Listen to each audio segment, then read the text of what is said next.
Okay, welcome in everybody. Today I'm currently going to start off by making my emotes or whatever. I honestly have been trying to make some, but here are some that I started off with. 1, 2, 3, 4, 5, 6. I have 6 of them right now. This is the one I gotta finish. I'm probably gonna get to like, you know, anything I can. I'm trying to get everything done. So yeah.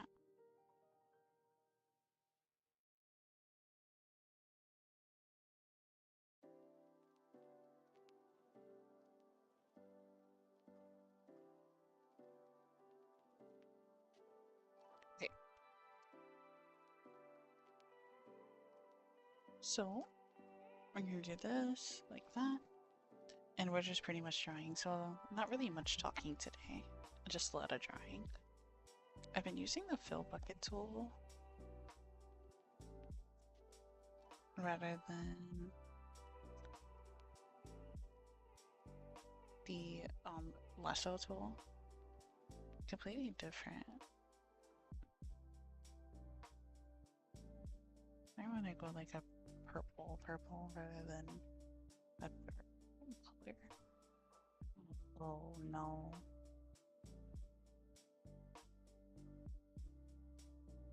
It looks puffy. I think it's fine the way it is now. Just gonna do that.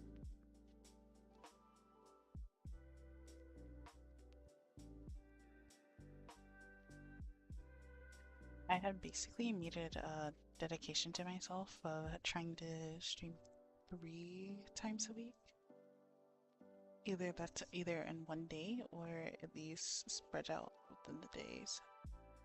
So like I'm gonna make sure that the streaming schedule is from Saturday all the way up to Monday. And if it's not Saturday, it's either Sunday and Monday.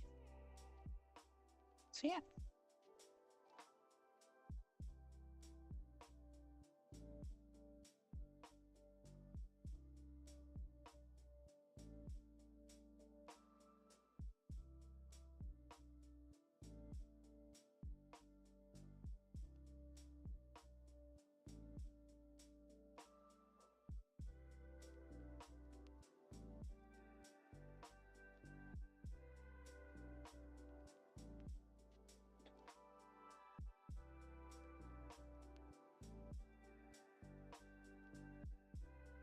I think this is part of the little sleeve.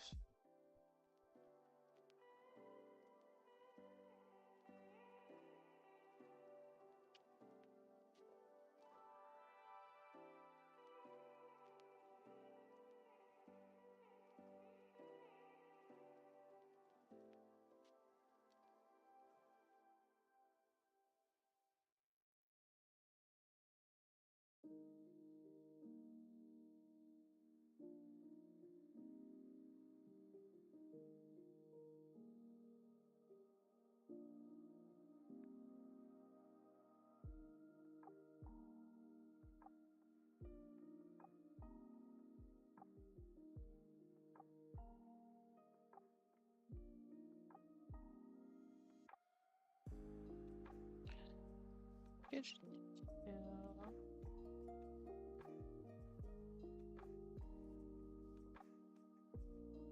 Also, I really thank everybody for, what was it? I think it was 100 something for the first video, and it was like, I forgot how much for the second. I think it was like 70, maybe 74, I don't know. Something like that. For the second one. If anyone needs any tutorials like that anymore, or find it helpful, I really do appreciate it. I don't think anyone really needed a full tutorial, but hey, at least I'm helping.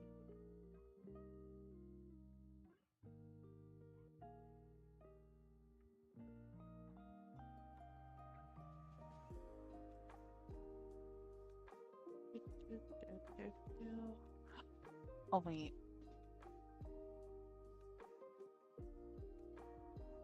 Let me try to. Oh my freaking thing. I don't know what happened to other streams. It wasn't like working or anything like that for some reason. It was like acting very weird. I don't know what happened. I think it was like a full on like a glitch with my computer because I didn't have enough quote unquote storage. So I figured it out and fixed it. On my part.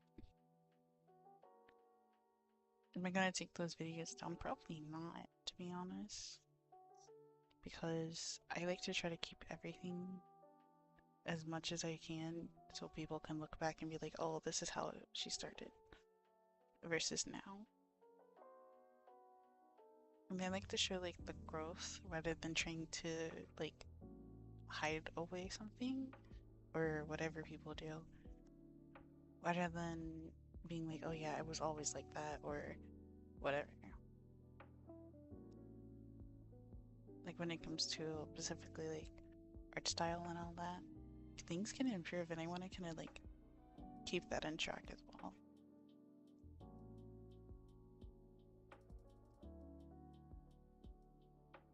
Especially the whole, I don't know what it's called. Hello, welcome to the stream.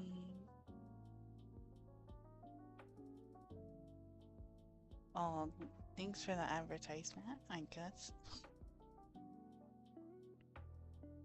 It all depends if you are an actual person who wants to play games together. I don't know what type of games you're into versus mine. I usually just draw.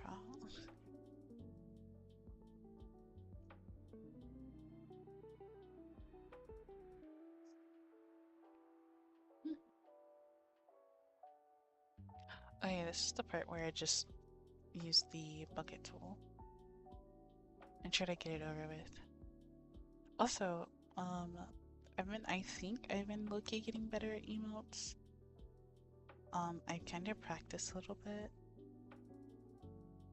And of course, using actual people references and trying my own, like, take on it. Like, as in people's art style. And I'm like, oh, that's cool. I didn't know you can have different, like, art styles for emotes. I actually didn't know that. Like, for instance, there's, like, I don't know the artist name, but I kind of seen them on Pinterest and I'm like, oh wow, you have like 2 different art styles for like one versus emotes versus your regular drawing quote unquote art style. I guess anime-ish or whatever.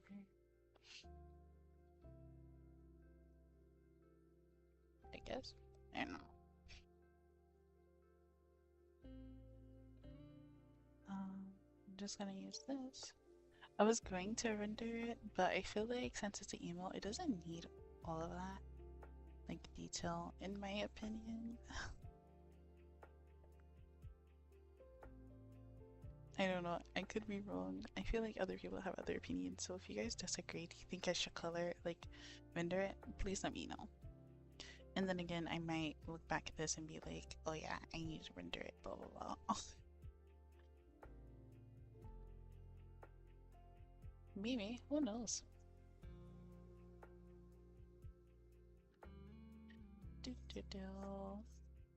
Hope everybody's day is going good too, in evening, wherever you are. Hope everything's going well. I feel like I'm just yapping.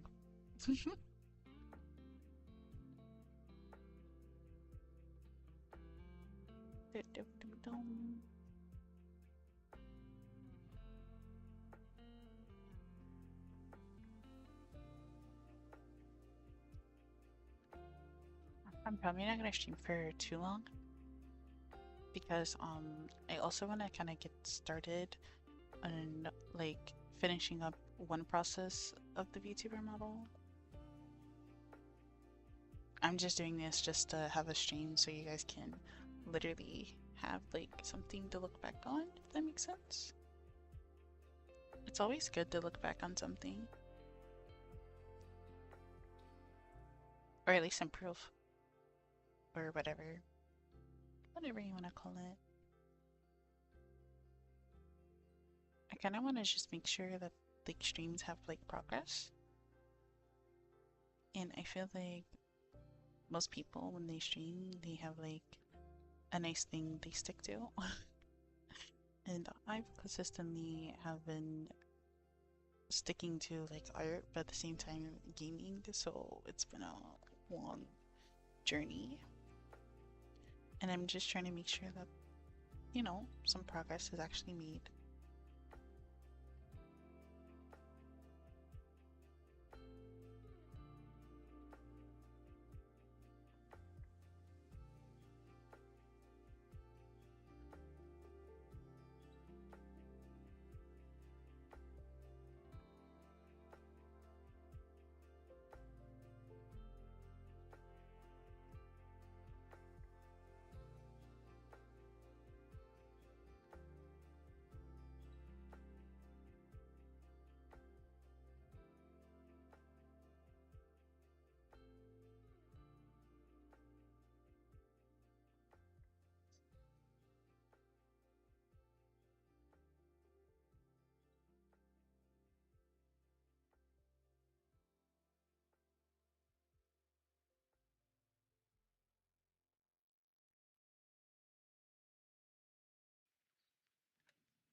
I think this is honestly almost done.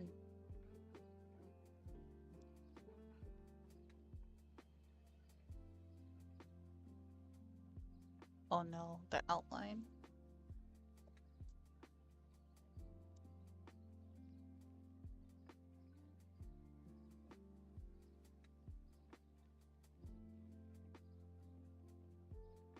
I'm gonna try to stick to like the light colors for these, so at least it has like a little bit of a pattern. We're gonna go to yellow.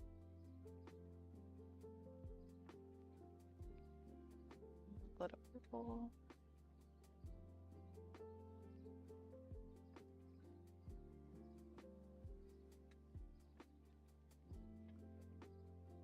And then our bluish color.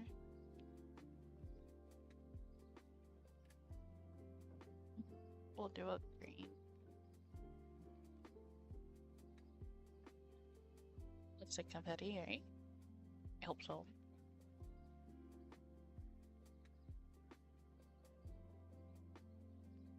I'm gonna do this color and then, whoops. There we go.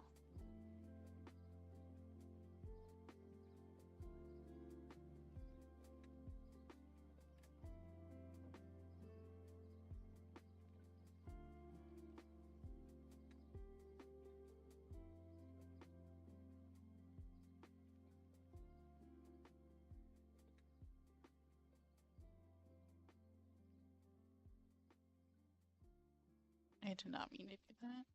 Or that.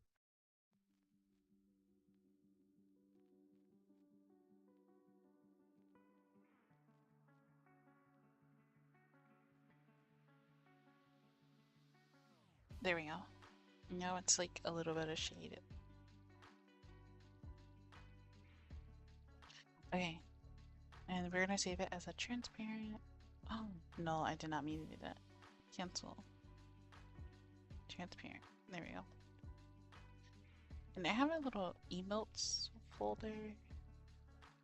I believe, yeah, there we go. And I've been lucky, I've been using like this little website. Hello, welcome to the stream. I've been using this website to like quote unquote animate it. I forgot what it's called. I have it pulled up somewhere on my computer. Hold on.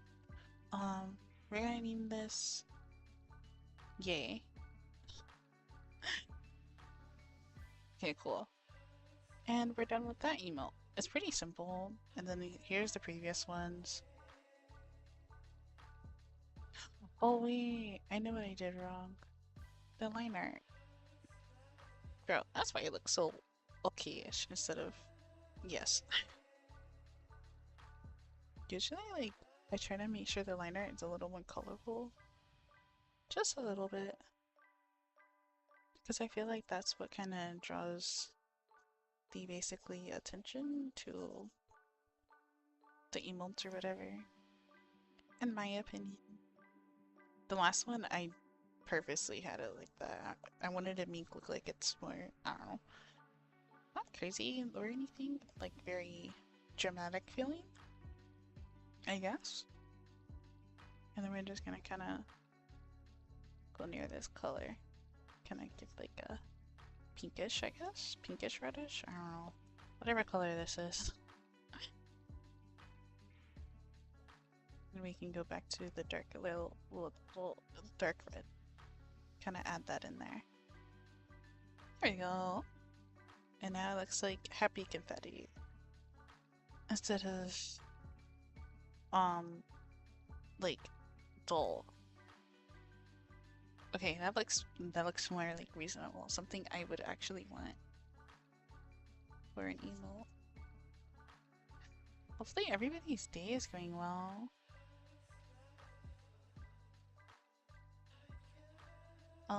Okay, I'm gonna replace the old one that I just used. Where is it?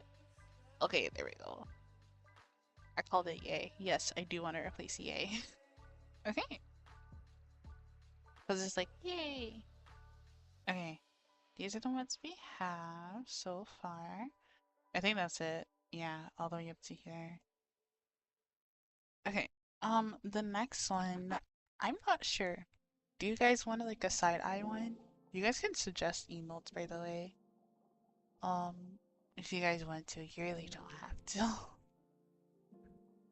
Um, did am I even live on not YouTube? Wait, yeah, YouTube. YouTube. Okay, I am.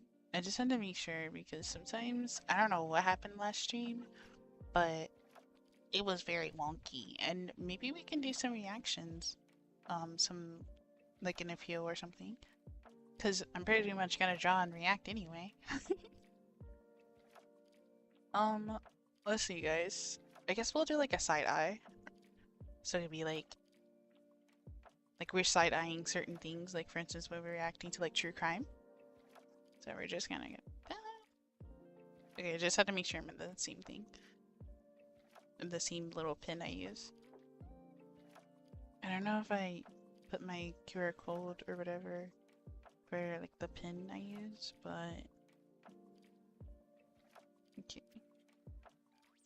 We're just gonna do that, and then we're gonna do that, and then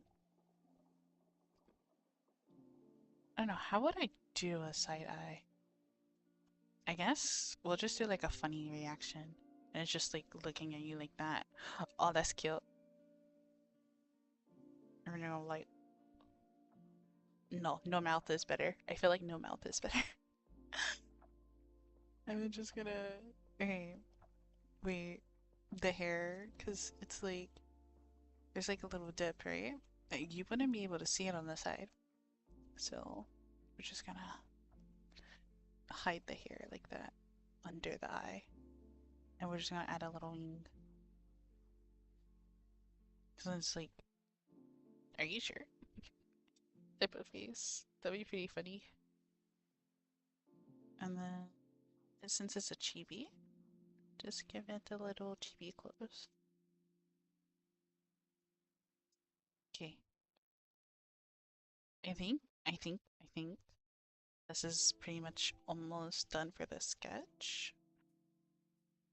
That. And we're just gonna do the little hearts. You guys already know the signature outfit. Until obviously I do some more outfits later on. Yeah, I'm gonna have one of those enemies that I pretty much don't have the same outfit on. Well, at least try to. You guys know? Okay. Next we're just gonna add the little pigtails. Okay, since the pigtail is going this way, we're worried about it like facing us in a way. So we wouldn't see the little rubber band. The rubber band is on this side. And pretty much the horns are there. And the curls are there. Just gonna do that. And then we're just gonna, on the other side, one little hair.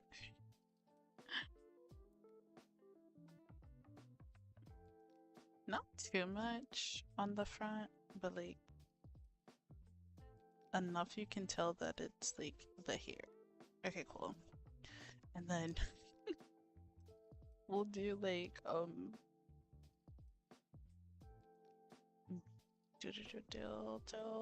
we'll do like the bunny ears up so it's not in the way of the pigtails. Okay.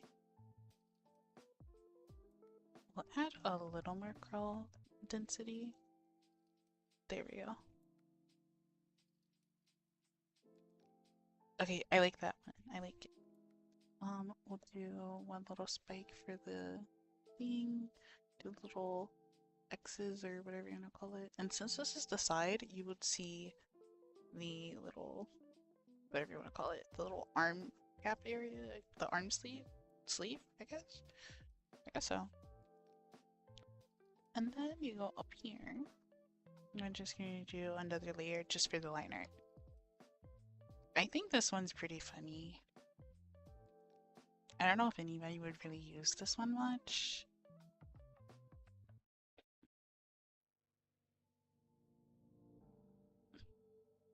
I kind of want the curl to be like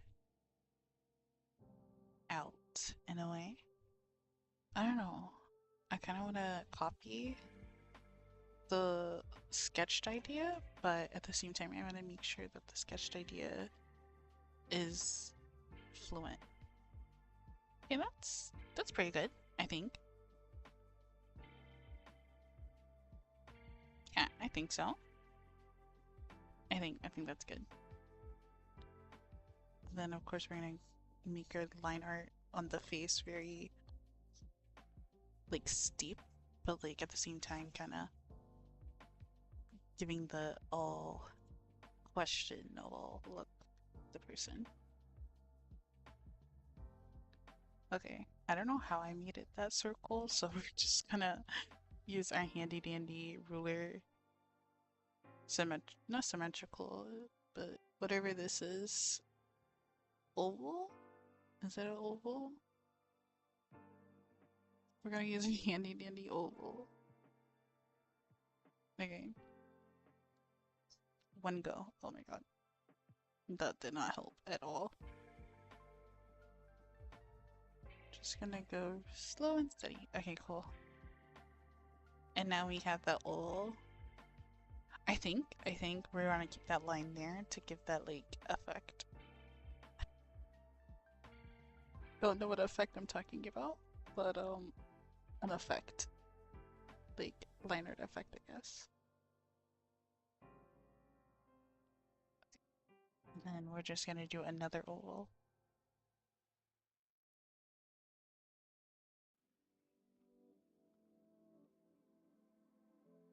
It's like a smaller one. That is a big oval. We want a tiny oval. Okay, that's really good, I think. Okay, now we're gonna go back up to this opacity. Well, not opacity, I mean pin size.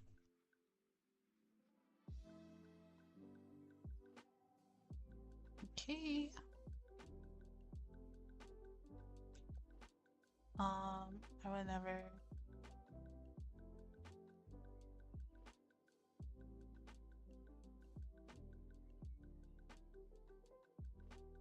Oh, confused.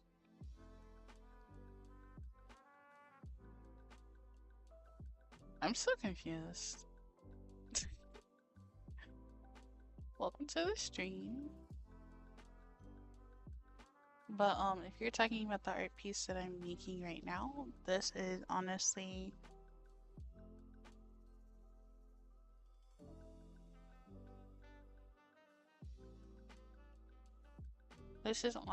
just a regular schmegular emo, and it's like doing a shocked face. It's just like giving you the side eye, I guess. So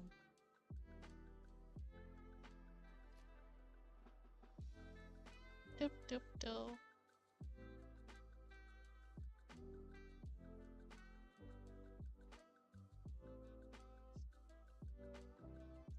Okay, I kind of like how I kind of did the arms.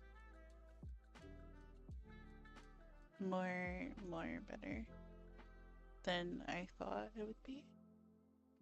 Okay, and then of course we're gonna add that there, a little line.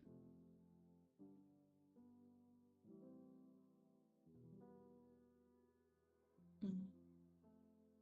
Boom.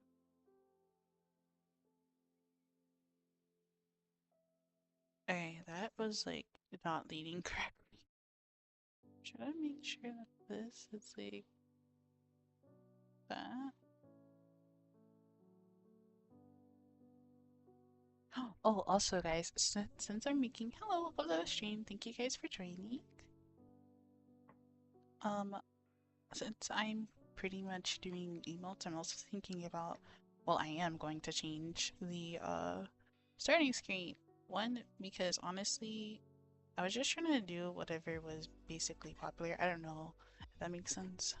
And two, I kinda wanna make my own, like, well, obviously I made it myself, but I wanna make my own, like, little cutesy one, cause, one, I apologize, if everyone or anyone disagree, but I'm trying to make sure that the channel is basically currently for for everyone, so the younger generation or whatever can, I know on YouTube specifically when I stream, can actually like grow with my channel. And two, I want to make sure that um any horror games or any like girly games or whatever is basically able to be played while I have my starting stream or whatever. But yeah, I hope you guys like the new updates. The Discord servers, if you guys are wondering, if you're like, oh, why does it say, oh, verified if you're like Discord minimal age or whatever, that's just to make sure that the kids have a place and obviously making it a place for the adults too.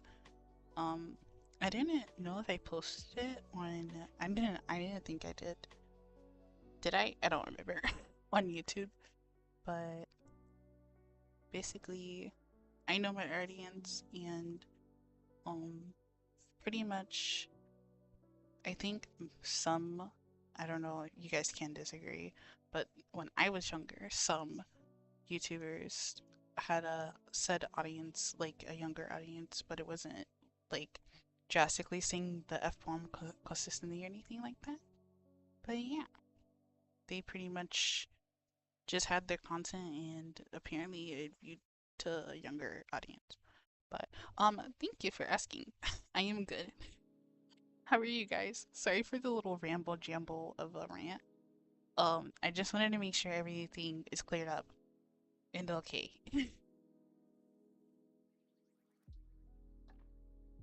Can I add a little blush here? No, I feel like a little blush would be too much. maybe on the lines. Now it looks like a mustache. Hold on. Ooh, it's a mustache. Okay, I'll stop. Hopefully everybody's doing well. And everything. A bit tired. Yeah. I just woke up from a nap. It was a tiny nap. Don't worry, guys. We'll be reacting to videos soon. I'm just creating some emotes. Ah, excuse me. A lot of yawns. Excuse me. Okay. Now we can get rid of our whatever you want to call this layer, our sketch layer, and now we can get to the fun part. In my opinion, almost getting this done. Yay! Okay. This is fine. This needs one. That needs one.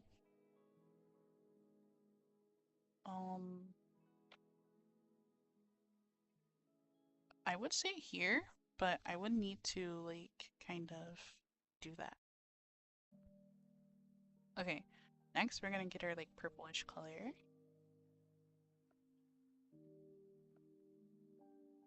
Okay, boom.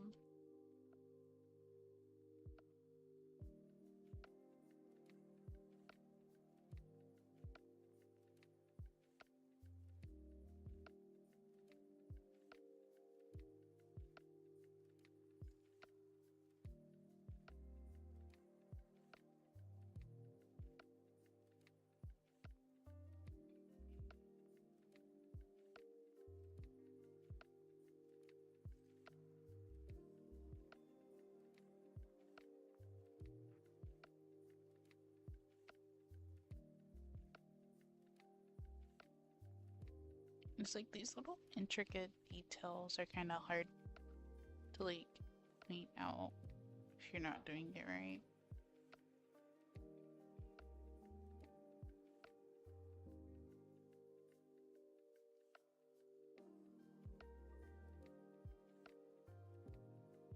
Okay. We're gonna move on to like a bluish color that's like close to white.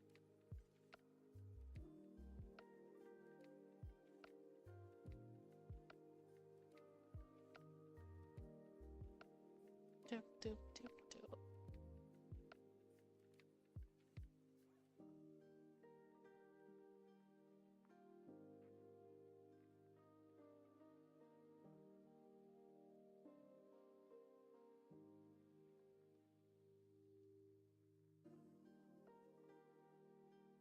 Okay, that part is done, and we're just gonna go to the brownish color and go from there.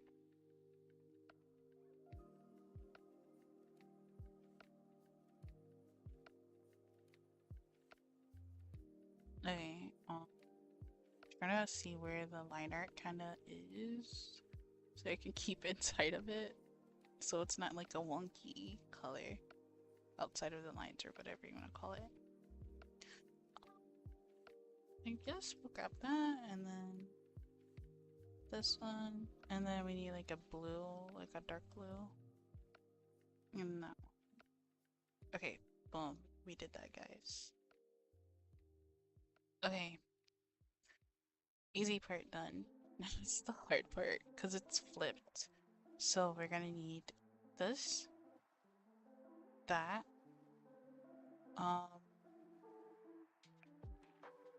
green, boom, boom, boom.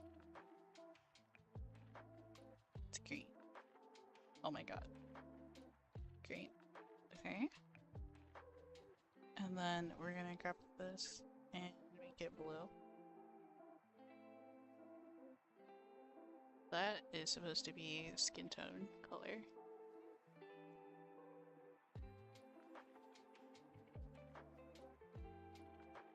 Yes, we did that, guys. We did it.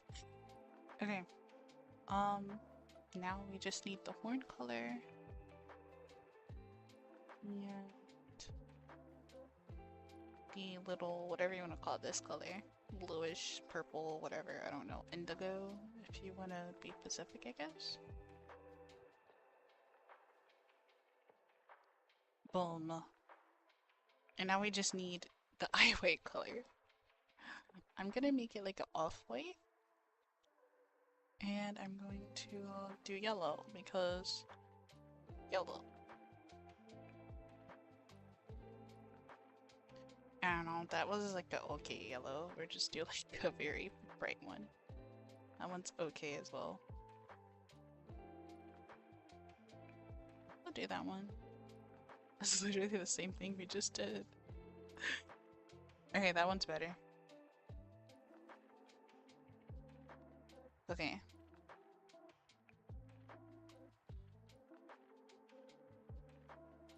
Okay, done. Make that transparent. And we're gonna name it side eye. This is the part you guys can't really see, but it's okay. I just put it in the folder. Okay. I think we have 1, 2, 3, 4, 5, 8. We have 8 of them. And yes, I do my thumbnails. Now we're just gonna add one more. We'll just do 10. Oh, I think we'll do 10 and then we'll start reactions. So 2 more. So this is number 2. Well, number 1 of 2. Okay. What are we thinking? What are we thinking?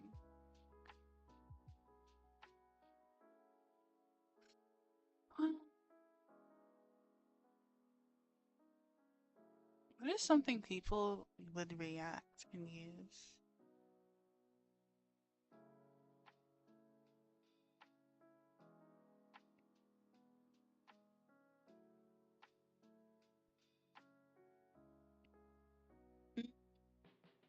We can do a bonk. Like, when you're, like, when you have the little bat and it says bonk. We can do that one. I'm just trying to think. I don't know what people would and wouldn't use. Yeah, we'll do a bonk. We'll go like this.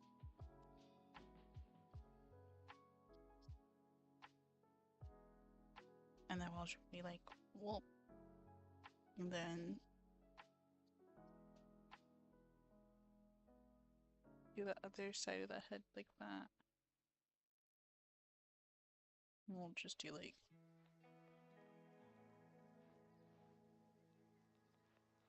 and then the bat.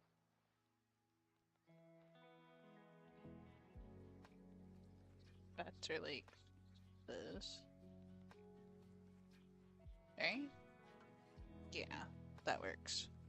And then we'll just like draw some little lines that kind of signifies that it was like a bonk.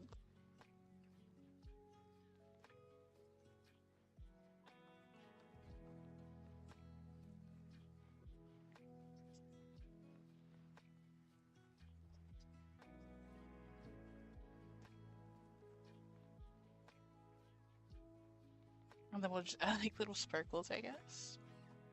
Just to add like the, and then we'll just go like that.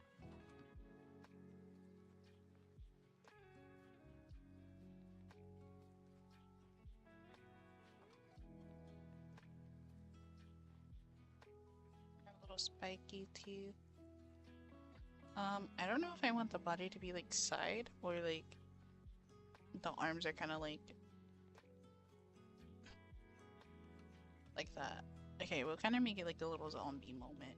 I think that'll be more like interesting to use.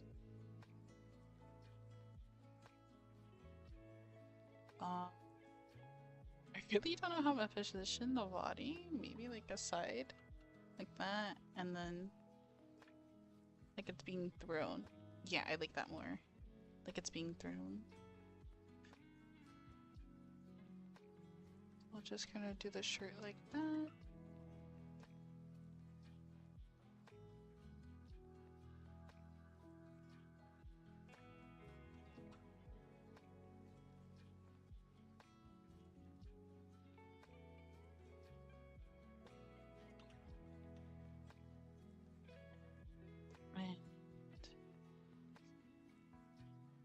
I'll go like that.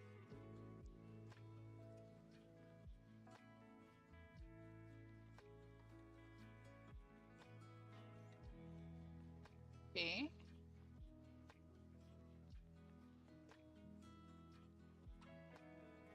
Do the ears flying forward too to kind of give that.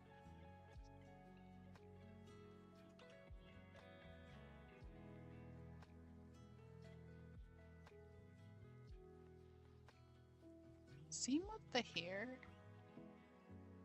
And boom. I guess we'll just kind of like give a nice little flying moment type of action.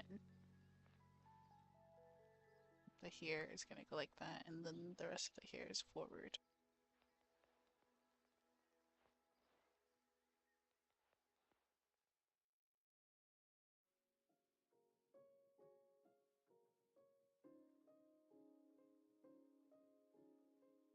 Go like that. Okay, wait, the ear. Yeah, the ears. Okay, I got it, I got it. I think. We're gonna make this a little more easier on me by making the like little sleeve kind of go down a little more. So I don't have to literally draw so much. Just drawing the simple parts. I know, lazy artist, but it's a little more easier for specifically little details. So emotes, it's not about the little details, it's about like how effective it looks for an emotion.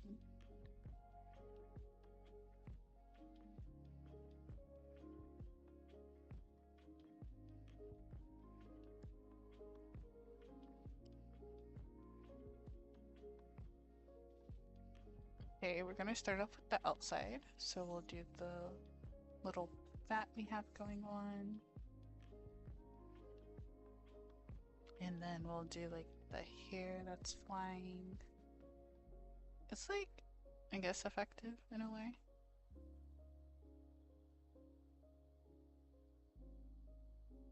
And then we'll do like the pigtails.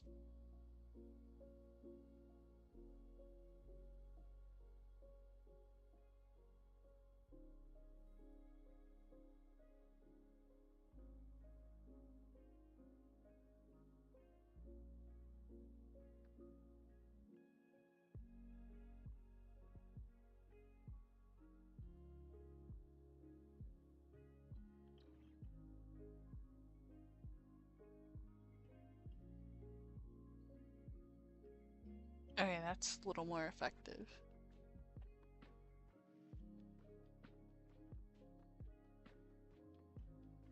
Okay, and now we're just gonna kind of do a little spiral.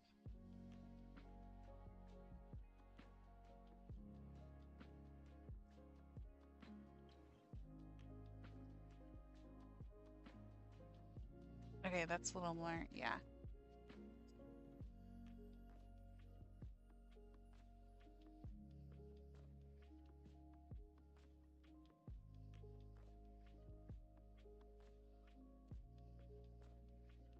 And then down. Down.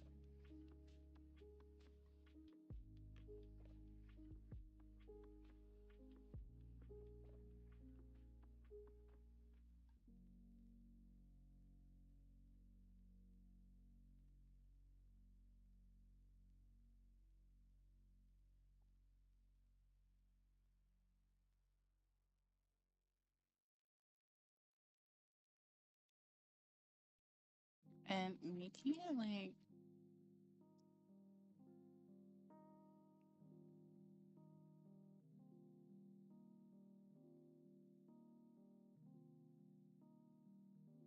this.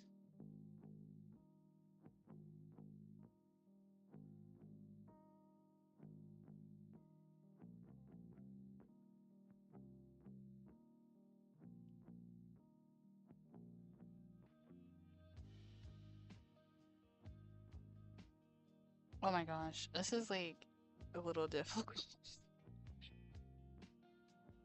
I'll just watch anything, literally. Sorry if I'm not responding to you guys like immediately. I'm just trying to like balance everything out when it comes to the amazing art versus the amazing people watching. It's like, I'm here to just vibe, just like you guys. I want to like also, okay, the thing is, the reason why I want to try to make a reactions on like specifically Saturday or the first day I stream is to basically gain the viewers' attention so you guys can actually look forward to like the first little day that I stream, and then you guys can look forward to the gameplay. Okay, the basically what I'm planning to do is the first day I stream, art and a little bit of um what's I call it, reaction, and then the second day a gameplay for myself, so we can get to all the games you guys want me to play versus all the games I want to play, and then it'll be like a collab stream, so it can be, excuse me, a lot of yawning, very sleepy, but so it can be very balanced for you guys, and so we all can have a good time. And for the younger audience, um, you guys will have art tutorials on YouTube or whatever. Or games, if you guys like watching games. I don't know if you guys do. We'll play like scary games too. Like, I love horror like on the screen, but if I'm always like playing horror games, I'm gonna get very scared. So you guys can definitely hear some amazing sad reactions. I'm gonna be like, yeah, I'm gonna die the whole time I play the game. I'm dead. Or I'm gonna be like, yeah, that was scary. Don't like for the video for part 2, please. Or whatever. So I'm kind of just vibing right now in the process of making things more better for you guys and better for me, so we're not in this stuck 2025 process. We don't want that. Okay, last year was definitely not it for streaming, but this year, a lot of engagement. I know I want people to click on my channel and be like, oh heck yeah, or whatever. And being a basically faceless, is that what it's called, I guess? The faceless PNG tuber or VTuber in general, it's going to be a little difficult to gain as many people, but I'd rather be who I am rather than putting up a front for you guys, so yeah. This is going to be a belt because we want to make sure that the belt is actually included. I'm not doing all that detail on the belt, okay? I'm just going to make it simple. It looks really good so far.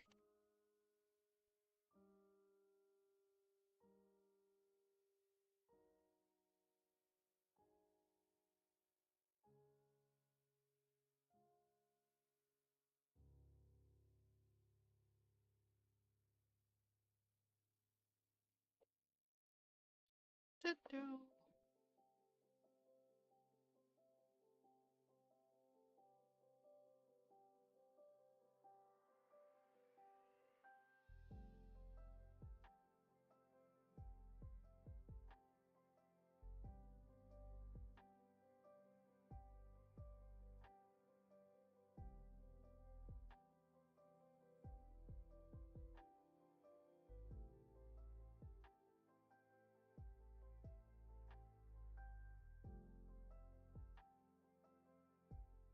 Oh my god. Okay, sorry, I kind of got distracted on the side. Okay, okay. I was just checking my phone because I got a notification. Personal life, personal life. I wasn't gonna do the BRB screen just for a small text message. You guys know how it is. Boom, boom, boom, boom, boom.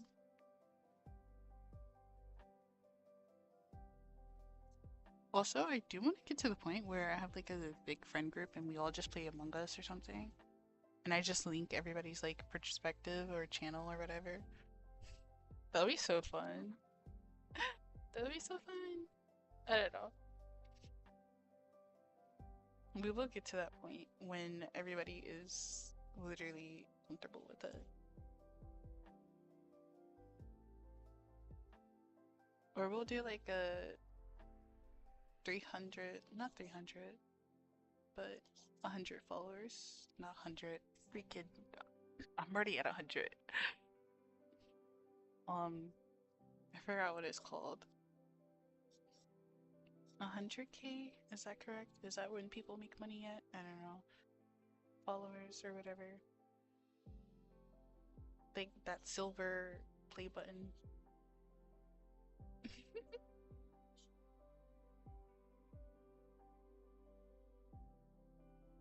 Okay. I'm going to be honest, guys, as a lazy artist.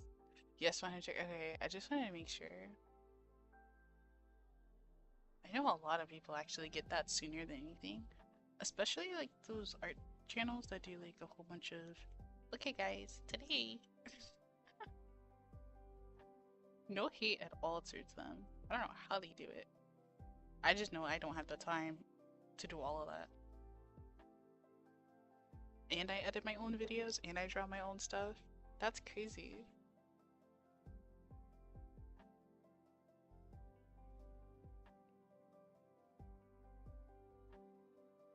But hey, if they can do it, who's telling me I couldn't, you know?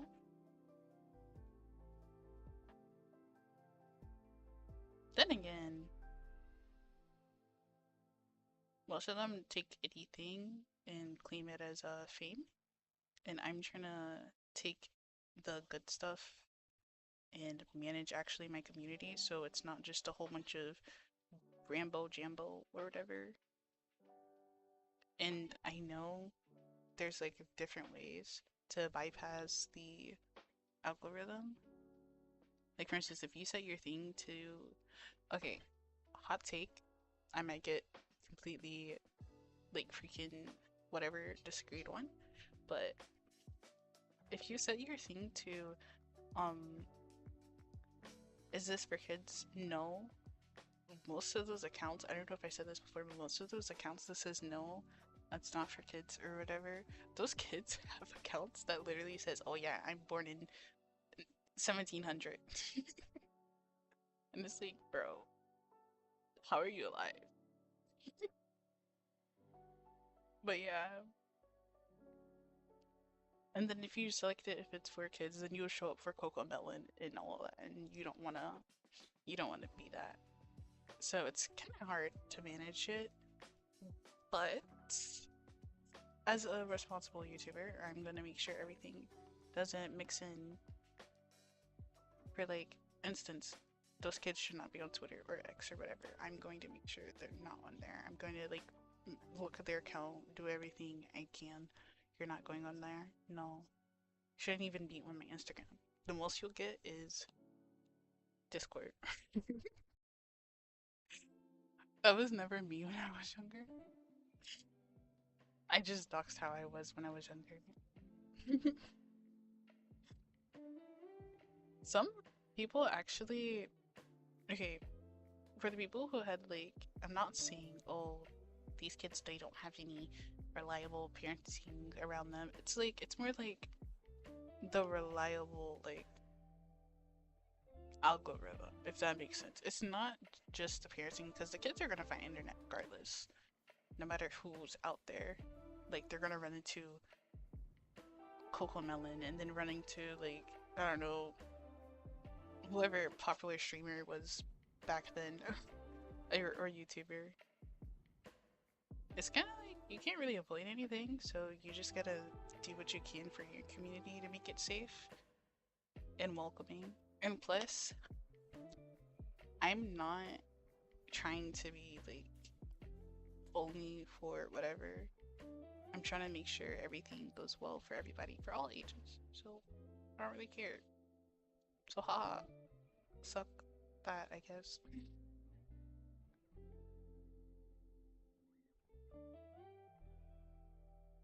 But I do when I have for the more like adult audience, I do want to make sure you guys get some good content that isn't just baby stuff. I guess, quote unquote, baby stuff. So you guys can be like, oh, you know, so that's why you guys get the true crimes, the like very controversial, quote unquote, scary stuff, like horror games and all of that.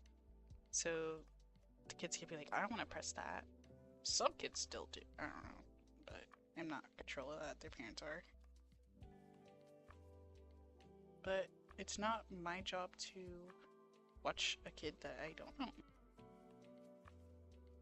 I guess. But it is my job to make sure everything is very comfortable for everyone. I don't know. Controversial take, but hey, I'm doing what I can on my part. I don't need some. Oh my god. I don't need some carrot in the comments saying, your content isn't childish enough for my son, so my son is not going to watch your content, okay?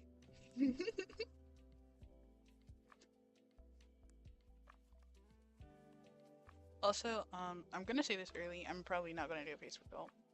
Probably not. And if you guys get one, you're lucky. So if you guys are sticking around for that, sorry, I'm not going to pull a dream. I forgot that ever happened. That I subconsciously said that, but I'm not going to pull a. Hey guys, this is my face. If I did show my face, I probably would be like, I don't know. I'd be like, so I'm at the mall buying a new drawing pen or whatever. That was just what I would do personally or something. I don't know. Maybe you guys would get a hand cam of me drawing or something. I don't know. And I accidentally turned the camera. I don't know. But yeah, just yapping. You guys don't like me yapping. You don't like content.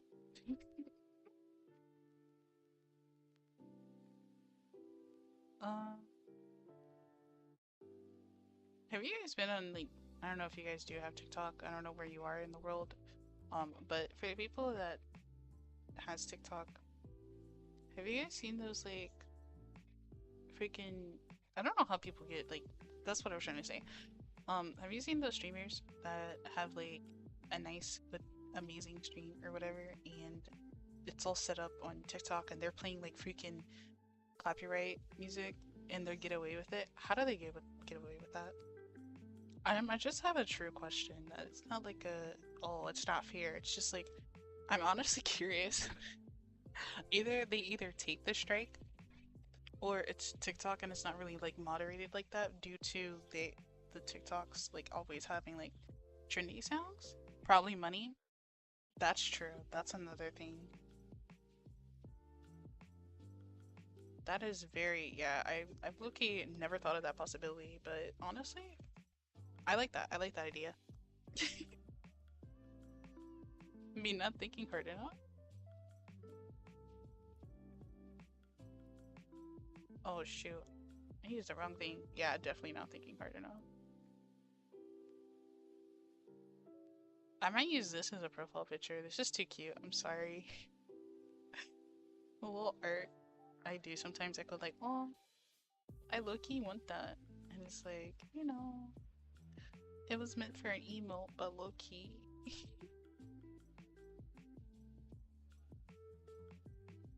But I feel like it depends on what profile picture you use for certain things.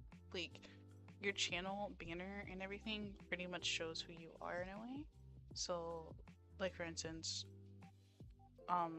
for Twitch, if I use this one, people will be like, oh, she's a silly streamer, and you just join my live and I'm just quiet and you're like, she didn't even say anything.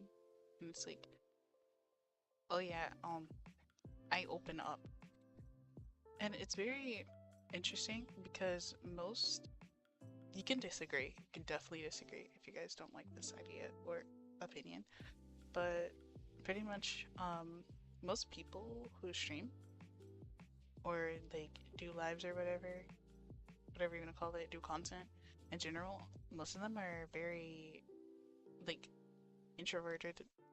They don't really do much outside of their life. They just kind of have big talk and try to find a community because they think, oh yeah, if I just play game and work hard like this, maybe I can get somewhere in life. And most of them really do, honestly, I agree.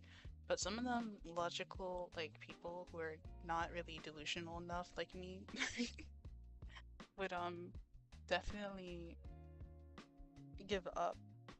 And me personally, I'm too delusional for that. I'm sorry, I can't give up. I'm like, you gotta be like insanely delusional to think that YouTube would work or content creation would work in general.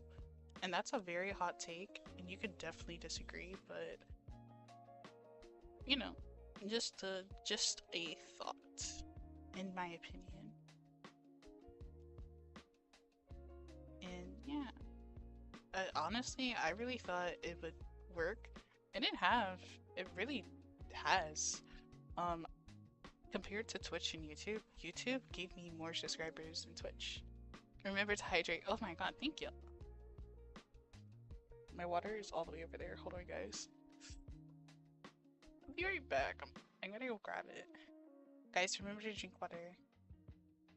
Or, I don't know, whatever you have. It doesn't matter. Just drink it. I'm gonna get taken out of context. I don't care. If you're dumb enough to drink bleach, drink it. I don't care. Cancelled in like 2 seconds.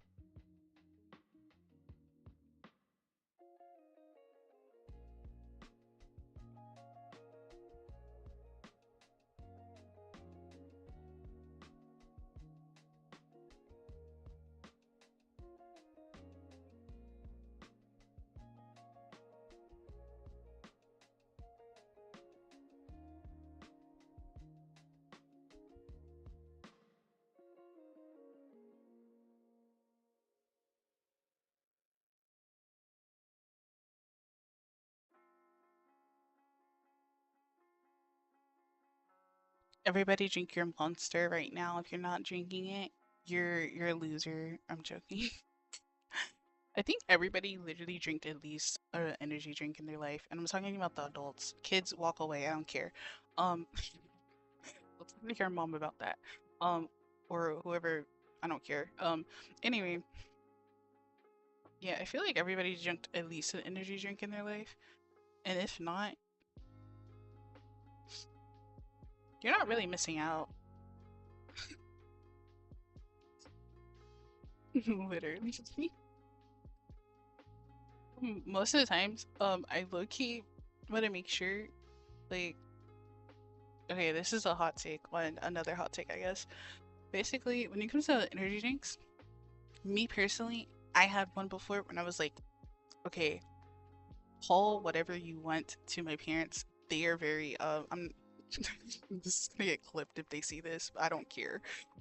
Pretty much, I'm was very neglected or whatever, but I don't care of the trauma dump. But I drunk one when I was like, how old? Maybe 12, maybe younger. I don't know. Because I told my dad, I was like, I'm sleepy. I just woke up. Yada yada yada. Mind you, I was just a kid. Okay, and it was like 1 o'clock in the afternoon on like a freaking Saturday or something. And my dad was like, you know what? And I was like, what? I was like, he was like, maybe you need like energy drink or something. And I'm like, the hell is that? If your guys are parents out there, don't do that. But if you do it, hey, don't be coming to me when CPS comes to you. Anywho, pretty much, um, I drank it and I was like, oh, this is, mind you, that was the first time and probably the only time I drank an energy drink. It was cherry flavored. It was pretty okay. It was like one of those, was it Red Bull? I can't remember. But it was one of those ones you get from like a gas station. And it's just like, I live the cafe. Real. What are they called? I don't know, pints? I'm gonna call it a pint. I don't care. Gallon. Forget it. It's a gallon at this point. So that little gallon thing that you that you get from the gas station. And it's pretty yummy or whatever. And you go from there. And I was like 11. No, bro, see? Yeah, I don't know what generation you are, but yeah, that generation. Yes, kids. Drinking pure fuel. Bro, I love me some gasoline. I used to drink that as a kid. Pure gasoline. That's what we were drinking back in the day, and you guys are drinking what? Air? Water? Huh. Could it never. Pure gasoline. Yeah.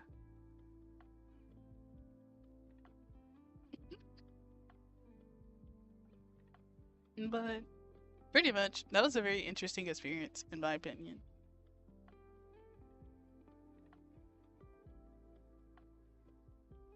What if, like, low key, I described, like, some 40-year-old chucker man? If you're offended, I don't care right now. I'm just living. If you get offended by a streamer who literally only had, like, one view, hello, welcome to the stream. 2 views now? If you get offended by that, I don't know, drink on your fuel and get mad and don't punch your wife this time.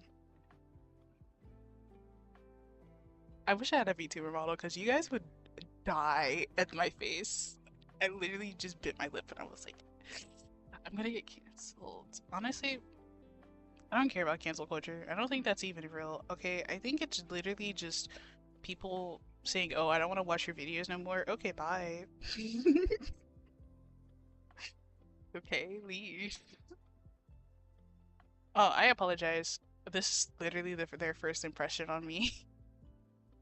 Welcome to the stream. I hope you enjoy it. I'm currently drawing by character as a VTuber, not a VTuber. Oh my god, as an emote, so we can have emotes on Twitch, so we can be happy or whatever. Yeah. Anywho, I hope your day is going well. We're talking about drinking pure fuel as a child. Dude, that's all we did. We did that, and we also ate nails for dinner. I'm gonna be taken so seriously one day. Like, actually, it's gonna be hilarious. Oh yeah, I love the part when I also ate like what was it called? I'm not gonna take this so far. Yeah, I love eating Play-Doh. That was fun too. If you didn't even eat Play-Doh or taste it, you're not even part of you're not even lived yet. You never lived your life.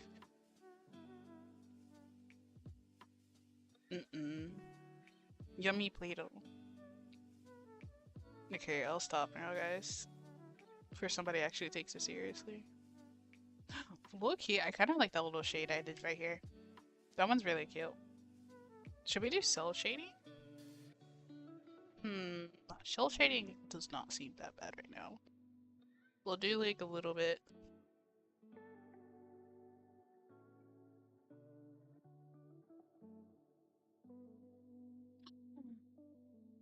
I don't really care. I said that while undoing it. That's crazy.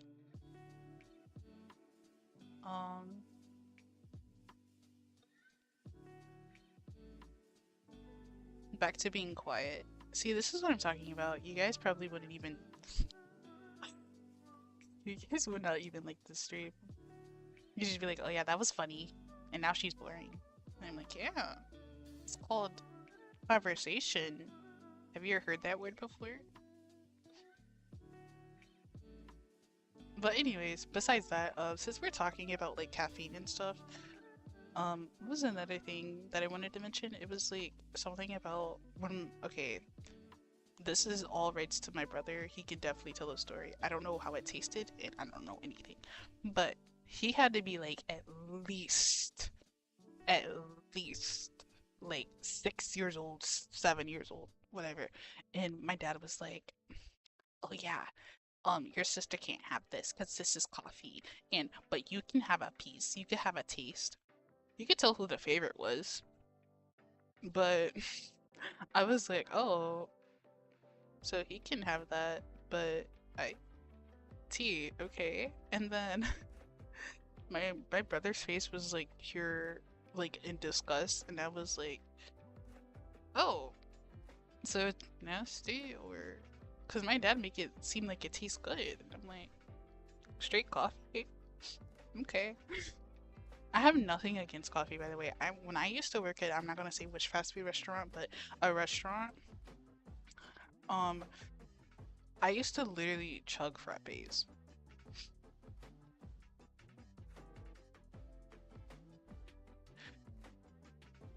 Hot take, literally on everybody. I used to and like, and that's the thing. I didn't do it because I liked it. I keep reminding myself I don't like it. I don't like it, and I do it anyway. Like it was straight medicine. I don't know. Something was wrong with me at that time. At that time, yeah. I wonder if I like consistently posted on YouTube like clips, not YouTube, TikTok. Would I like get a following and then end up streaming on there? I feel like I need a YouTube following and a Twitch following first, and then I go on TikTok. I feel like that's how it works. Because people will be like, oh, go check out my TikTok, blah, blah, blah, blah. Right?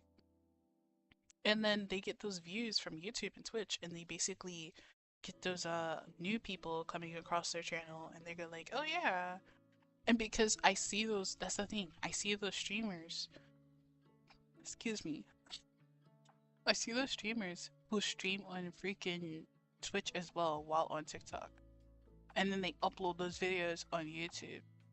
And it's like pure strat, I'm telling you guys. I low-key want to do that. But yeah. Hello, welcome to the stream. I'm getting like a whole bunch of new people today. Thank you for joining the stream, even if it's like 2 seconds or whatever. I usually say this all the time. But yeah. You kind of miss the funny bits. You're probably gonna see the boring bits for like an hour, and then you're gonna watch me react to like something very controversial. So I can literally get views. But if you want to stay tuned to that, I'll play for the rest of the stream. Yeah, yeah. We're talking about a lot of hot takes. Another hot take. Okay, this is usually for like the girls, adults, or whatever. I don't really care. Whatever you want to identify as. I don't know what you are, okay? I don't care what anyone is. As long as you exist and you're breathing. But for the ones who buy feminine things, like for instance, like, okay, kids, run away, close your ears. Why are you still watching my stream? Okay, I try to be like so nice to you guys. I love you kids or whatever, but stick to the YouTube videos, please. Yeah, so pretty much a few minutes earlier also. Yeah, blah blah blah. You guys should it's a E for everyone, yeah. Also me. But pretty much what I was trying to say is that stores like Bath and Body Works and Victoria's Secret, yada yada yada. I hope this doesn't count as slander. This is allegedly. I'm just saying my opinion. Please don't sue me. Please, please, please, please. I don't have anything to sue for. I am jet broke. Yeah, try me. Anyway, those stores, I'm definitely not gonna get sponsored after this, but those stores, they pretty much are interesting. But as a girl, you just kind of walk in there, and all you see is just big. Oh wow. I'm gonna use a secret word. Bubbles right in front of your face, and you're just trying to go buy simple items. Like for instance, let's say you want to walk in there and you're just trying to buy some freaking perfume, and then you just see big and round, and it's like, bro, I'm minding my business. Like what the heck? And this is just could be my local store, and I know, straight face. I know it's like you're not trying to whatever, but it's like I'm minding my business, and then it's like, bro, I'm just trying to get out the store. Like, why the heck is there straight, like, like What the heck? And it's not, I'm not talking about the people, I'm talking about the freaking mannequins, guys. It's like, I don't look at people that way. Okay, I find that weird. I'm just like looking up and I'm just like, oh, because you got to figure out where everything is. Because I don't know if you guys have them labeled in your store, but in my local store, they're like not labeled fully. And it's like, okay.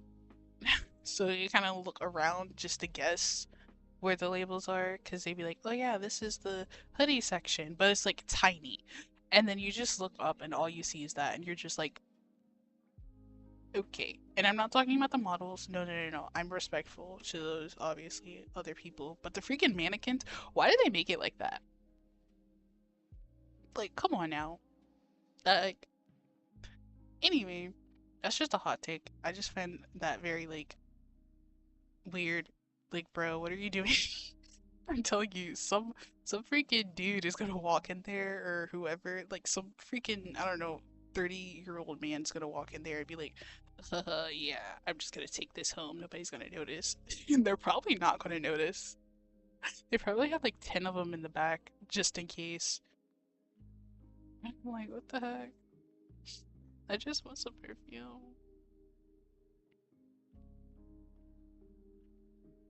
That's me, everybody.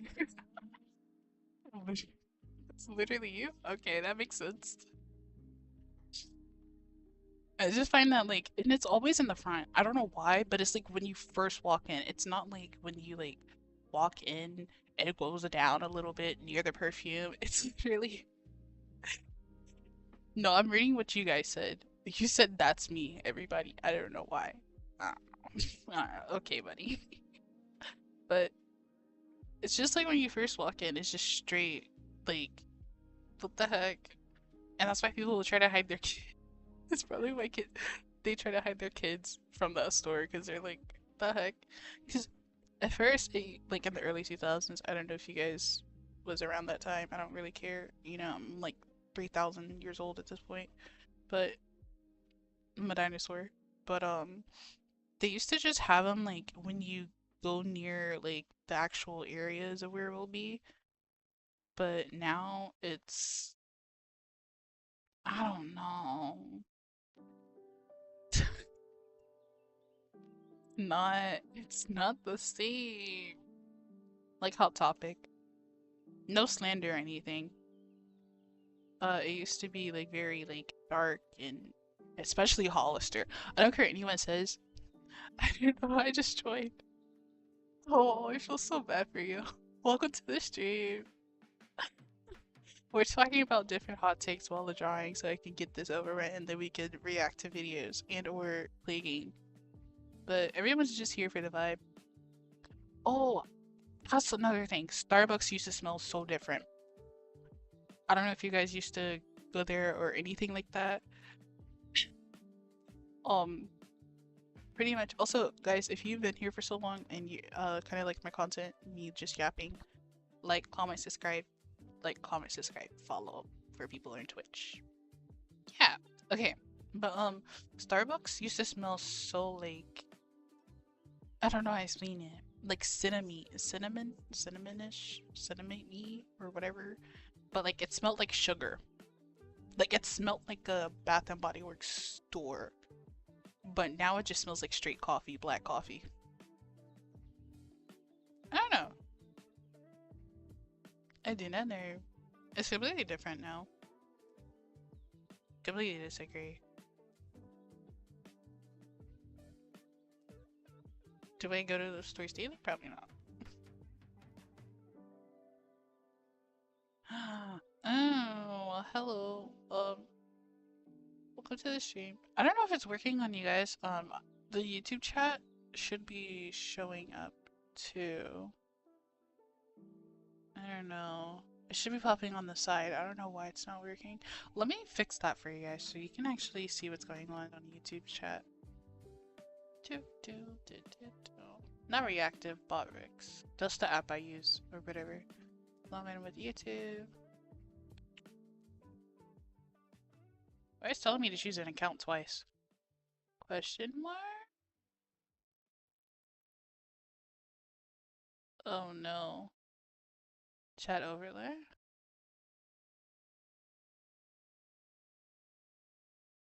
It's not working.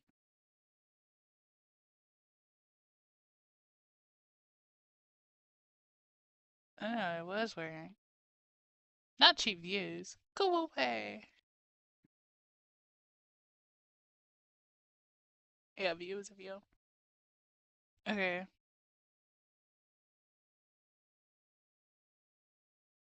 Apparently it's not working. I will fix that. Like, I'm gonna try to make a, what is it? Is it called a URL? Window, group, text, media, browser, question mark, paste, oh, okay. Adjust your browser source because it might be messed up. Okay.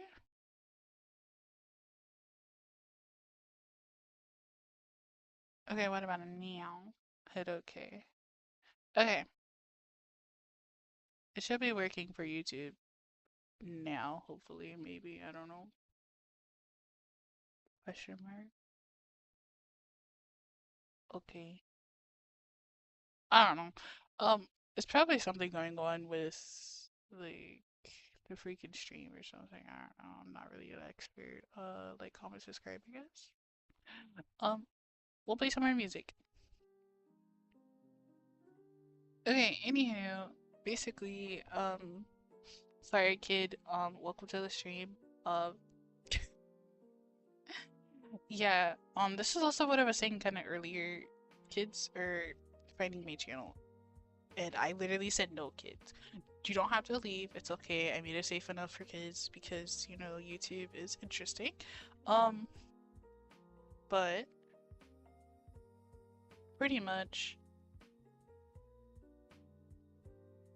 Okay, we're gonna go in and do these colors.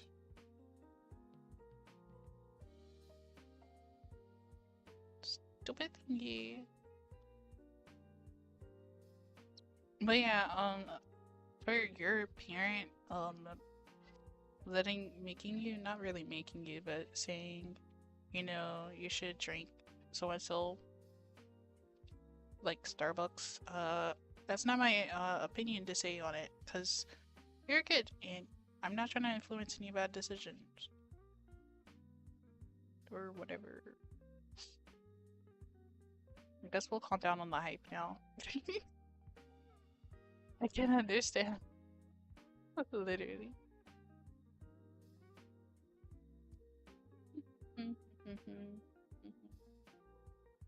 Oh, for the people who are in Discord, I wanted to let you guys know I am fixing on it. Yes, I am fixing on it on a lot of construction. I don't know how soon I'll be done with it. It's just I'm trying to make a banner or whatever for you guys so you guys get a nice welcome banner or whatever, because I see these on Pinterest and I was like, I need that. You know what I mean? And it's kind of like, you want to fit in, but you want to fit in your way and you don't want to like make it weird or whatever. So you gotta do it your own way. Or whatever.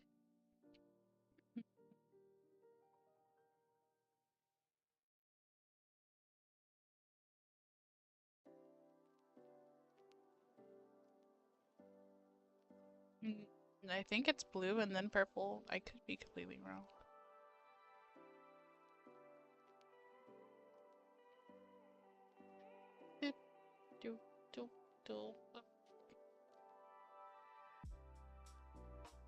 Okay.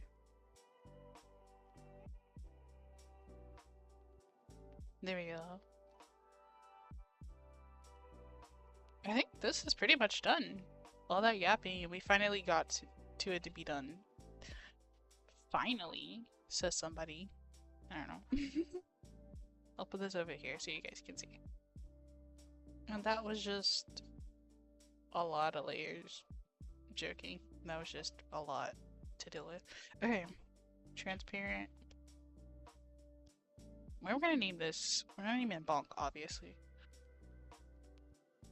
Bonk.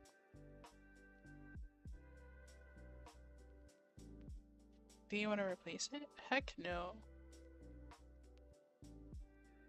It's telling me to name it something else. Okay. I'm gonna do bong with extra K's. Shoot. Okay, cool. I think this is fine. We have 9. I think we have 9. I don't know what else to do for the emotes, so I think 9 is good enough.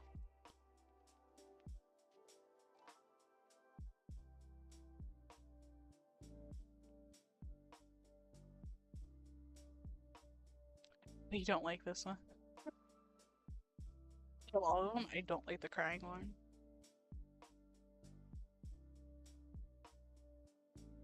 This one's pretty okay. I like that one and that one the most. Maybe it's because it's recent. I don't know. Okay, guys. Let me figure out how to import? I don't freaking know. Add emotes for you guys. So you guys can actually, like, have something this year. I like that one. You're gonna like put that on there. Okay. Let me figure out what the freaking thing was called. Okay, it was called emojimaker.com. Yeah. And you basically import, it don't matter, whatever word you want to use. Forget it. You import your emotes, the emote you want, and you make it move. For instance, I don't know if it's gonna work.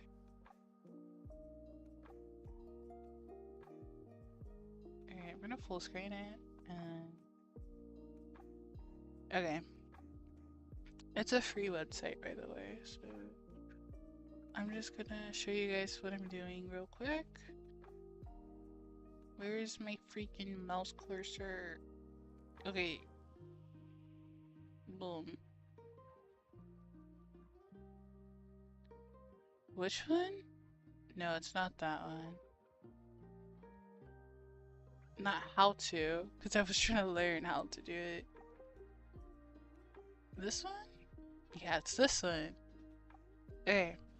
I'm not gonna make it any bigger, but pretty much it says you drag your image there or whatever, and then you pretty much go from here. It's free, by the way.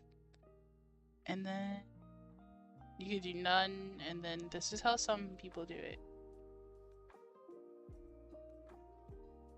I kind of like that, the little hype when it's like celebrating. I like that one because it's moving. I kind of like the ones when it's like moving a little bit, so it kind of gives like a nice little animation. This is simple, but I like it. And then you download it, and then it says whatever, and then you open your file. Small tutorial, question mark? You open your file, you drag said file, and then boom. You get the, like, yay, but like flip. And you go from there. I like the side eye, but I kind of want to do something with the side eye. I like the hype one. I'm downloading that. I don't care. This is pretty cute.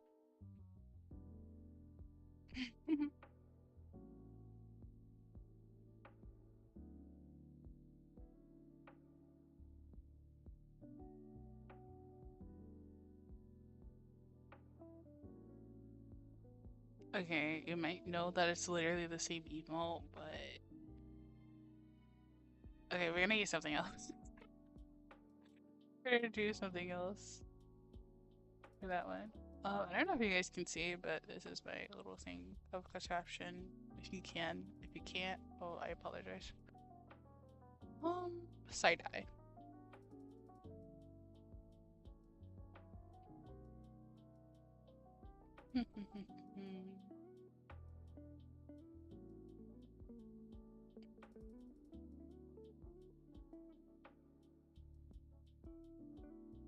I like the nod. I'm not sponsored right away, and also if something happens with your computer with it, I was just told by people that it's fine, it's a safe thing. So, I don't know.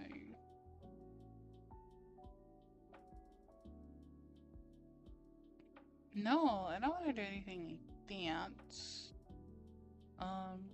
I like the panic, but we can also do that. Okay, we're gonna look for a fade, like something that kind of makes the thing fade.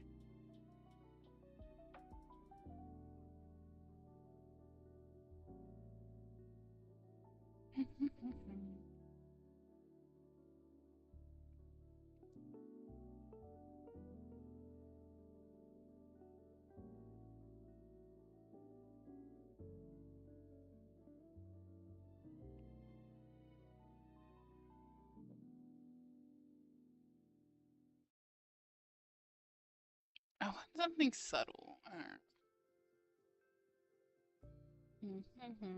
I might do the wipe, or we can do none. Also, I can't really see if you guys are saying anything. I apologize.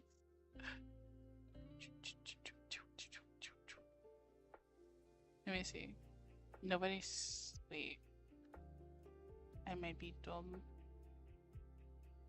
Yeah, nobody's saying anything. As far as I know.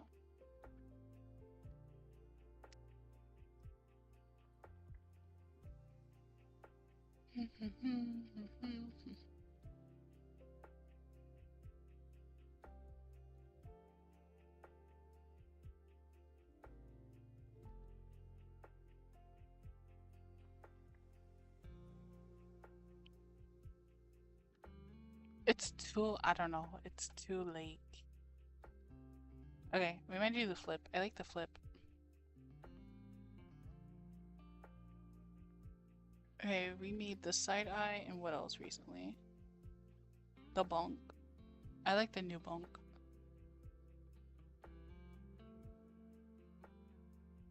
Dum dum dum dum dum.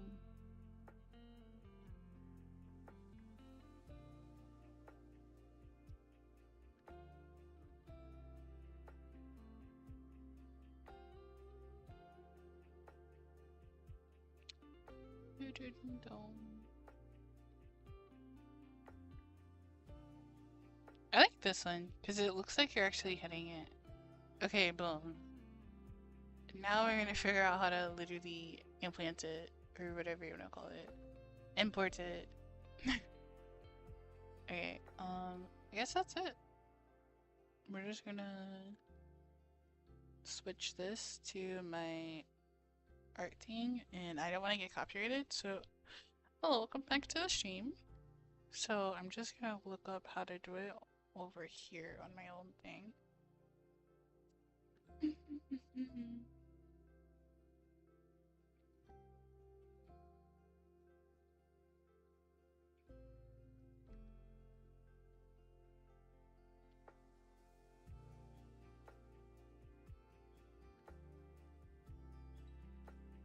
That's crazy. It was that easy this whole freaking time for Twitch. I'm gonna cry. No, wait. Where is it? Found it. Boom. Where's she saying hello? Oh my god, this is what I'm talking about. I'm gonna cry. I don't know where to go again.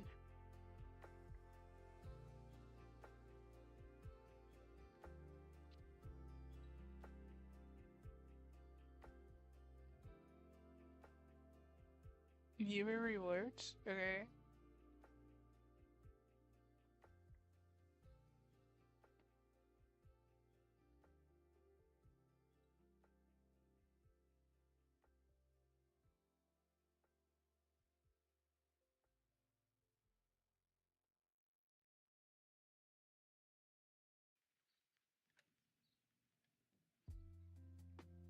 Oh, I have to become a Twitch affiliate first. I literally wasted all this time.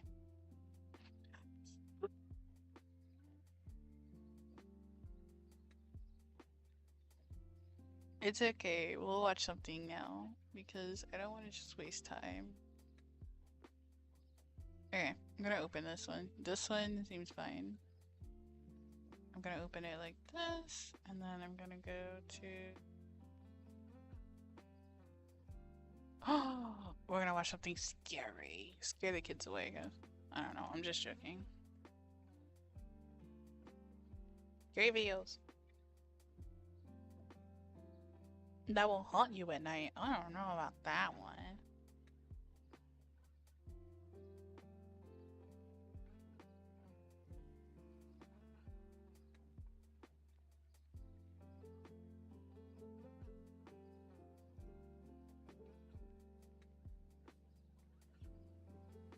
Don't watch alone. Peppa Pig EXE? Better to watch it 3 a.m. I'm sorry. Yeah, I'm not watching those like creepy doll ones. That one actually scary. Oh.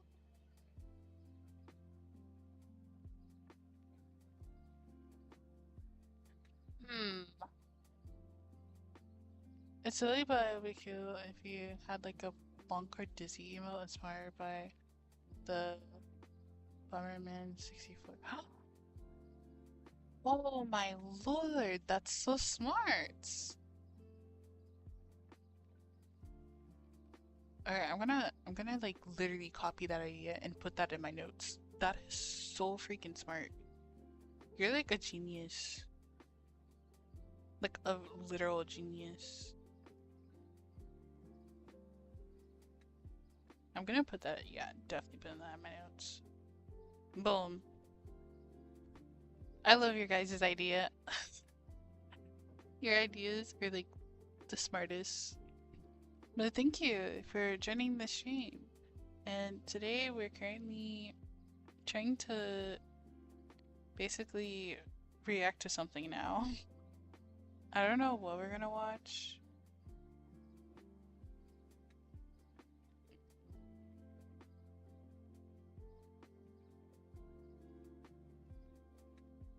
Oh, that's smart. I may actually have 2 bonks because of that now. That's really smart. Okay, we're gonna put that away and we're going to react to something. I don't know what, but something.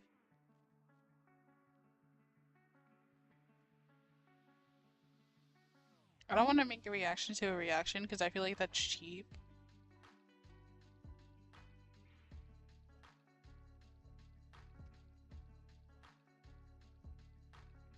Okay, cool. I don't know, if I talk about FNAF, people are literally gonna only come to my channel for FNAF. This is a little difficult.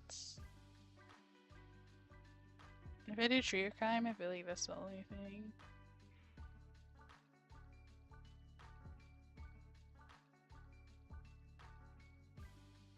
Thank you, thank you. What do you guys want to watch?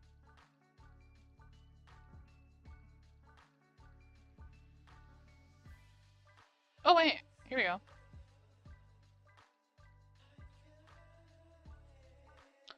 Oh my god.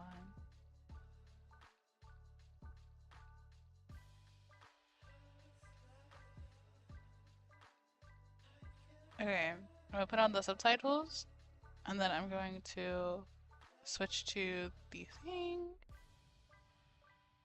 and we're gonna turn off the music and balance to the... Oh my god, I have so many freaking tabs open. Oh my god, maybe I should close all my tabs. There we go. Then... I'm not perfect at this, guys. Bear with me. If you guys are still watching the stream, Thank you guys for stopping by, everybody. Even if it was like 2 seconds. I appreciate everyone. I think once I full screen it, yeah, here's an example. Yeah, I always thought it. Oh my god, thank you, thank you. Okay, do you guys like this layout? Or would y'all prefer like a full on overlay type of deal? I don't know. I feel like this is pretty nice. So you guys can actually see the thing that says chat. Thank you, thank you. I enjoy everybody for stopping by, no matter if you dislike or enjoy it. Okay, perfect thumbnail. Dang it. It's okay, I'll get the thumbnail later. Actually, I'll get it now.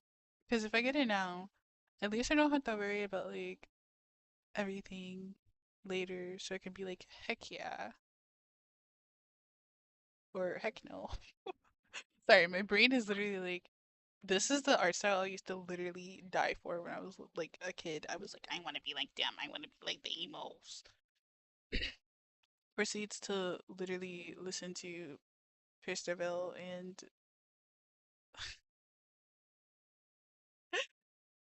okay, proceeds to listen to Christabel and a lot of other artists that I like to listen to. I can't think of at the top of my dome, but I listen to a lot of freaking what's his name? What's his name? Now I'm really upset because I really don't know.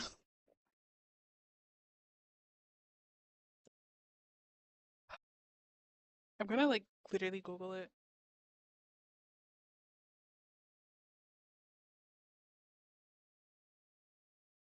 I'm gonna go to my Spotify. I'm literally crying because I don't remember.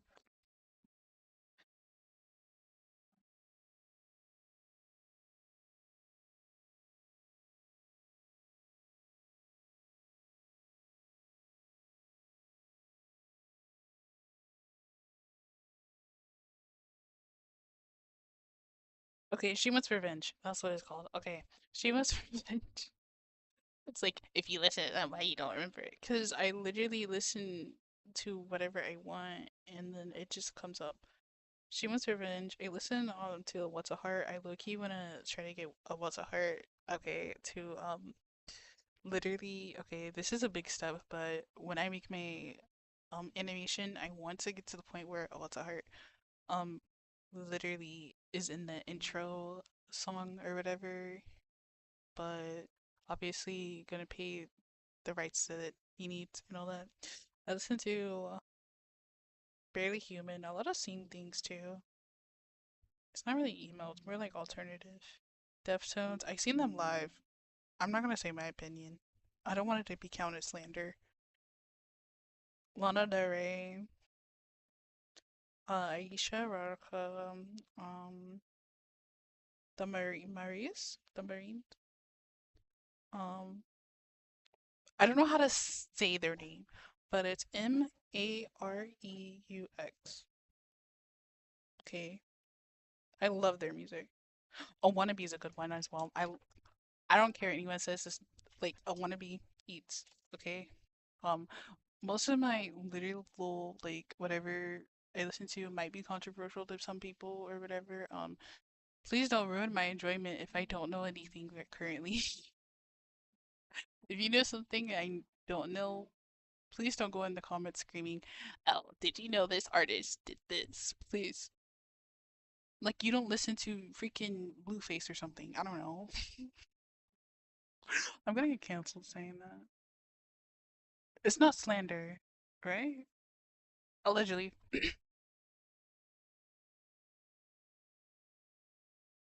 Allegedly. Allegedly. Right. Okay, I changed the thumbnail for YouTube. Don't yell at me, please. It's continues to scream at myself internally. Okay, people on YouTube. I mean, not YouTube. People on Twitch, because you guys are actually watching this. YouTube is lurking. Um, do you guys want this layout, the one I have now, so you guys can see the chat, the little cute little overlay I made, or you prefer this, like big full screen, like you're watching a movie and you're watching me react? What do you guys prefer? This is one. This is two. Number two. Okay, cool. Love it. We're doing number two. I'm gonna move my drawing tablet out the way, and I think I already shrieked myself small enough. I'm not going any smaller. I had to make sure I literally shrunk myself good. Hello! Welcome to the stream. We're reacting to... If I could put it in theater mode. It's not allowing me. I'm gonna cry. It is already in theater mode. I'm stupid. Oh my god, it popped up this time. Okay, we are reacting to the lost internet art styles. Let me stop the recording on one end and then I'm gonna record again. Cause yeah, I'm not stopping the stream, I'm just stopping the recording. Oh, why is it not working? Oh my god, I'm gonna cry. Okay. Stop recording. Oh my god. It's taking forever. Okay, cool guys. There we go. Okay. Hi YouTube or whatever. Today we are reacting to the lost internet art styles. We got the early 2000s, you know, little emo art or whatever. By I don't know how to pronounce this. I'm gonna butcher this. Raichichi? Yeah, they're gonna convince me to subscribe at the end of the video. If you guys can hear it, I hope it's comfortable and whatever. Okay, now we're watching it. Subtitles are on.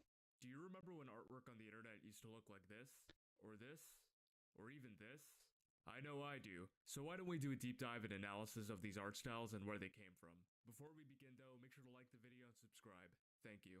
I'm dark, insensitive with low self-esteem. The way I dress makes Oh. every day feel like Halloween. I have no real problems, but I like to make believe I stole my sister's mascara. Now I'm grounded for a week. Probably yes. one of the most popular and well-recognized art styles out there. 2000s emo art was extremely Bro, I prevalent. need that. Well, in the That needs to be a 2000s, retong for even me. up until the early 2010s.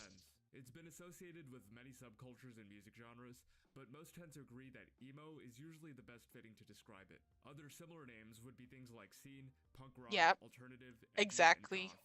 But do not, I repeat, do not confuse an emo and a goth. Yeah, please don't do that. Oh, yeah, we do. Okay, boom. Just because Barely Human, I listen to Barely Human, and she wants revenge, doesn't mean I'm one or the other. I'm just alternative. Don't confuse the freaking goths and the emos, please. If you do, I don't really care. I'm gonna get hate. There are many subgenres of the emo group, like screamo, mall emo, midwest emo, etc. Mall emo? But I'm okay. talking about Maybe we should react to all the alternative definition of what it means to be an emo for clarification. Oh yeah, the types right there that we need. Which is a music-based subculture formed in the 80s from the punk rock scene. In the 90s, things would spread all over North America and other parts of the world through underground and more indie-style music. Thank you. Forming the Midwest emo. The music I listen to, literally. By the early 2000s, emos went full mainstream and became extremely popular among teenagers and young adults. Most of the bands associated with this subculture include Linkin Park, Fall Out Boy, My Chemical Romance, Paramore, and Red Spring, which really kickstarted the whole movement to begin with. You can very easily spot. If you guys never listen to these, you're okay. Coontails, a lot of striped clothing for some reason, skulls with broken or stitched up hearts on graphic tees, skinny jeans, studded belts, a lot of piercings, and spiky black dyed hair with a long fringe covering one side of their face. Take me back, Wendy! My arms are too skinny to keep holding this boombox forever! Emos value things like Guys, if you don't know where that clip's from, that's from Gravity Falls. Oh my god. It's so hilarious. Yeah. Not my VTuber model though. It's not. We have the belts. Actually, fit check real quick. Okay. Not related, but we'll do a quick fit check. Oh my god, where's my PNG tuber freaking flat? Okay, there we go. See? Cutesy. Oh my god, it's cut off because of the feet. And back down. We're going back down. I don't care anymore. Angst, and being emotionally vulnerable. Also add they drink a lot of Monster and Red Bull. That's literally all they do. How I know? Don't ask me. I have friends. I think Which you can definitely see in the art that they produced during this time period. yeah. The line work is very sketchy and less structured, which kind of gives it a grungy feel, with the subject matter either being super gloomy, depressing, and edgy, or wholesome and cute, depending on the artist. When it comes to characters, the most popular way of drawing humanoids were these blobs with very skinny proportions and jagged edges, and a lot of them for some reason have these blank circles with no pupils for eyes. Very consistent for almost every character. I used to draw like that. Influence from animes like Death Note, movies like Corpse Bride, and especially cartoons like Invader Zim. In fact, Invader Zim is probably the closest and most direct source of inspiration for this kind of art style that I could find, and we can all thank Jonan Vasquez for that. Gurr in his dog costume appears a countless amount of times, being a fan favorite by viewers of the show. Oh my god. By Hot Topic, which still to this day sells I have that jacket right there. That's crazy. Actually, that tracks, given that Hot Topic, at least in Canada, still appeals to the goth scene and emo crowd to this day. Back to the video. I'm gonna get a good Canada. Why all this art looked very similar is because of the constraints of technology at the time. Drawing tablets were not as common or as affordable as they are now. Yeah. Software back then didn't have the processing power to handle more complex techniques that digital artists use today. No custom brushes, no smooth blending, no soft shading, etc. If you did use a computer to draw, you would probably use a mouse, which is certainly an option, but not really recommended because it's very hard to maneuver, and you don't get pen stability like you do with the tablet. If you decided to draw on regular paper with traditional tools, you couldn't exactly take a good quality photo and then upload it to the internet as seamlessly as you could do now. Remember, phone cameras back then looked like this, and actual cameras were expensive, so the next best thing was to use a flatbed scanner and digitally scan your paper drawings into the computer, to later touch up with gradients. And boy did people love to use gradients. This one I'll talk more about in the next case because I think it applies more there, but airbrushing and gradients were very popular tools for shading and coloring back then, which, you know, I'm more of a tried. Guy, but we'll talk about it later. It's very hard to find the exact order. Sorry guys for pausing. We're not even 5 minutes in. I'll make this quick. Okay, basically, I tried when I was like younger. I had a computer and I tried to own MS Paint, and I literally tried to draw like those little emo things, and I did, for my age at the time, I think I did very well. It's probably why I'm okay at art today. Style came from, given that the internet at the time was a very different landscape than it is now, but using Invader Zim as a starting point, I think it's safe to say that it started around 2001. I would show you guys more examples from early on, but unfortunately, most of these drawings are canceled. I can't see because they were anything. uploaded to people's personal websites that are no longer active. Right. There are many archives of this art style littered throughout sites like Tumblr, DeviantArt, MySpace, love it, and LiveJournal, love it. all of which come from different years in the decade. However, as the 2010s emerged and changed many aspects of life with new technology, so did the culture, both online and in the real world. Emo started to slowly die off as those who were around during its peak circa 2005 to 2009 went off to college and adopted the new hipster aesthetic, or they branched off into the many different subcultures of emo. They would hang up their spiked chokers, fingerless gloves, and checkered Vans, hopefully in the process not hanging themselves as well. Tumblr evolved into a more indie, gloomcore, and pastel aesthetic, which became the new trend to hop on for many artists, either look, it looks like my character, or wanting to part from their former emo ways. On other websites, emos were now seen as cringy and dated, where they'd be mocked and parodied by people online and in real life. But I'm not 13 and a little white girl. No one loves me in the whole wide world. I was emo when you were listening to Spice Girls. Everyone would laugh at me. Further getting the ball rolling for the end of emos. However, sometime recently in the early 2020s, the emo style has made a massive comeback. People seem to be very sick of how horrible this decade has been and want to return to a more nostalgic and authentic internet, which has in turn made the Y2K aesthetic popular again. You think? I I'm so sorry, guys. I still don't have YouTube Premium, but you can like and subscribe and become a member if you want. If that's even possible. I'm not even monetized. Skip. That is. I was about to say, is that AI? I have trained my eyes. Like Michael Murder, Allied Almond, and Gulp on YouTube. And that means Yes. that the emo art style is back. Although now being described as retro kitsch, or in other words, retro slop. This term itself could honestly be a video of its own, so I'll bite the bullet here. I guess it would be a stretch to call this art style lost, but I say this because most people drawing in this style do so based on nostalgia for the time, and very few actually make it their entire artistic identity, like how many people did back then. Yes, I'm a weeaboo. Yes, I'm a weeaboo. Oh no. Yes, I'm a weeaboo. Alongside emo art, the anime I gotta art pick style whatever was replicated intro. by and very popular with both casual Or fans my of anime ringtone. and full-on weeaboos, to a lesser degree of success compared to professional Oh, anime I from love that. Japan. I love Weeaboos, the drawing. otakus, whatever you want to call them, were another major subculture that was heavily intertwined Bro, with I'm the literally internet the and subsequently embodiment of internet art every as a whole in the subculture. 2000s. That's sad. A weeaboo is a person who is not only really into anime and Japanese culture, Oh but my goes god. out of their way to reject Okay. I don't care. We're 6 minutes in. Okay, the whole point is me commentating. You guys are watching my reaction. Okay, so boom. I was in middle school, right? And pretty much we had to make a clay like cup or whatever. We had to do whatever with clay. And pretty much that art class was an extra credit thing and we could take it to high school or whatever and we could put these little things into a museum. So whatever we made would go into the museum, right? I was not talented enough to make an anime figure.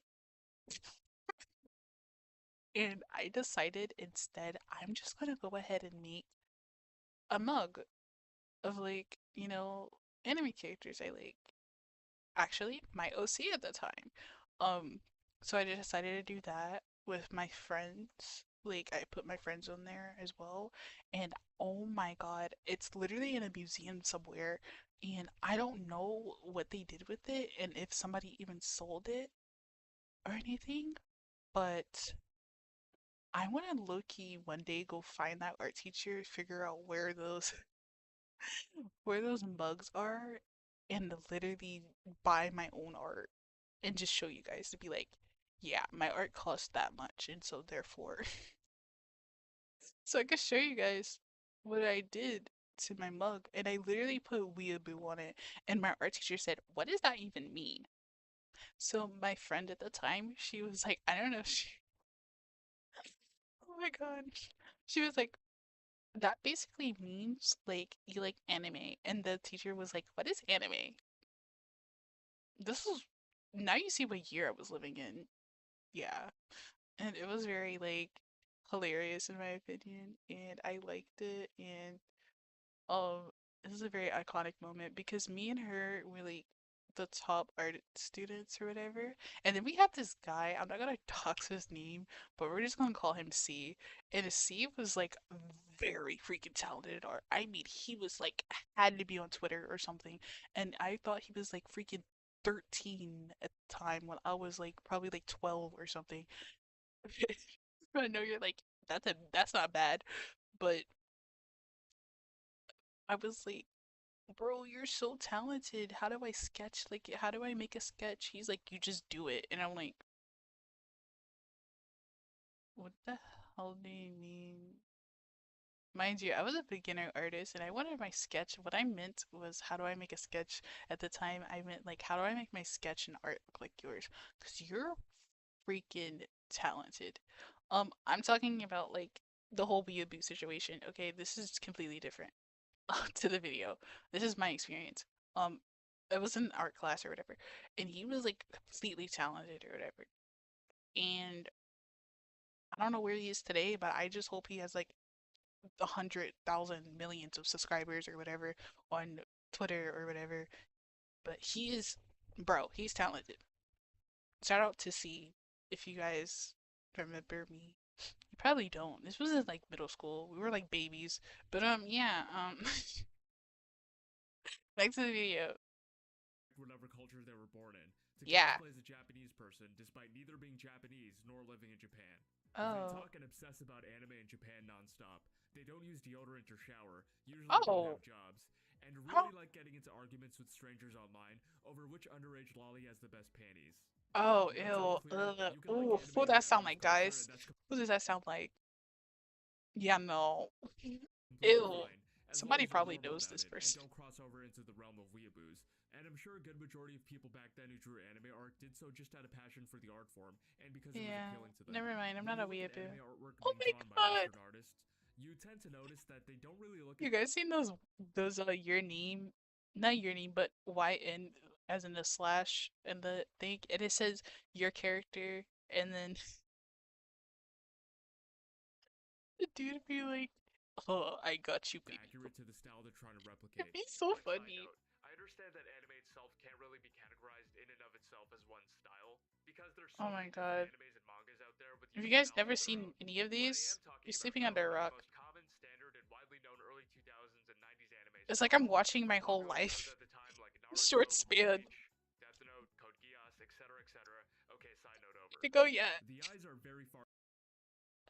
It literally was just a flashback of my life.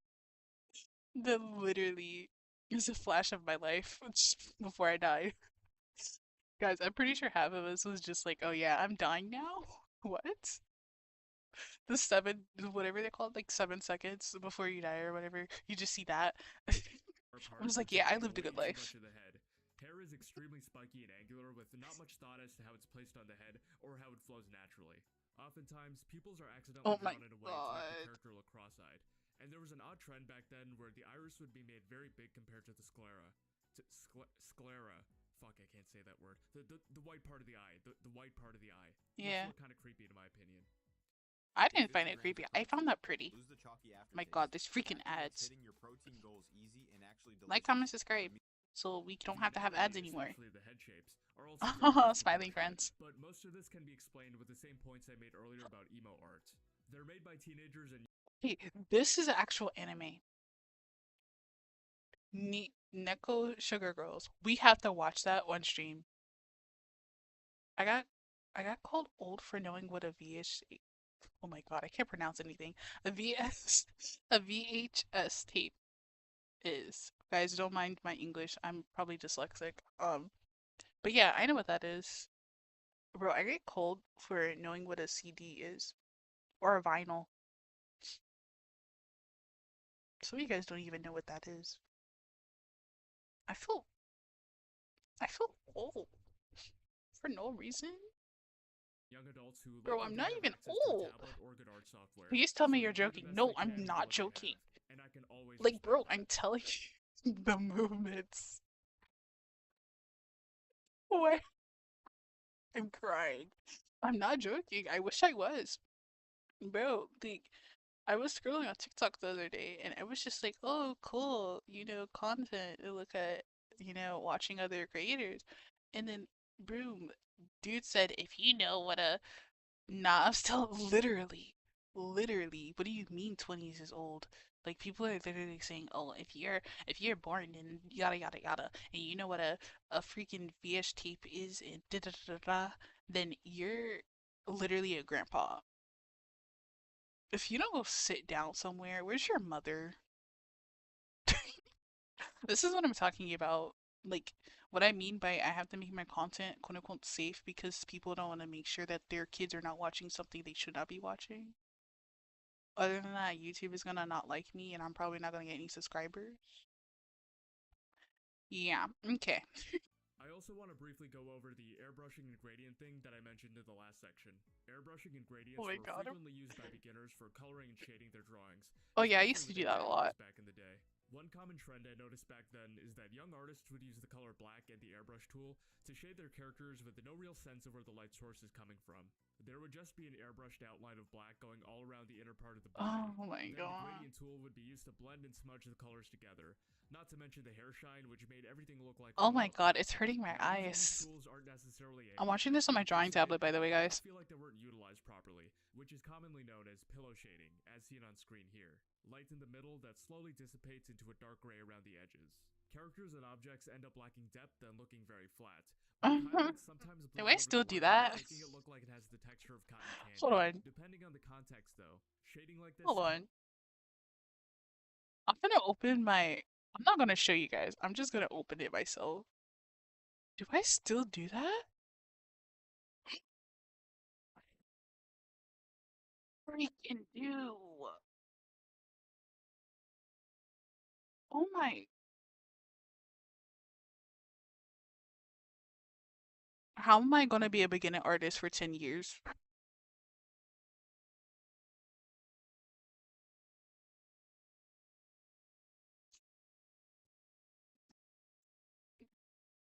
Hold on, wait. No, because look, hear me out. Hear me out. I'm gonna show you guys. Because that compared to a month ago, literally, literally, hold on. Let me show you guys. Let me show you guys. Um,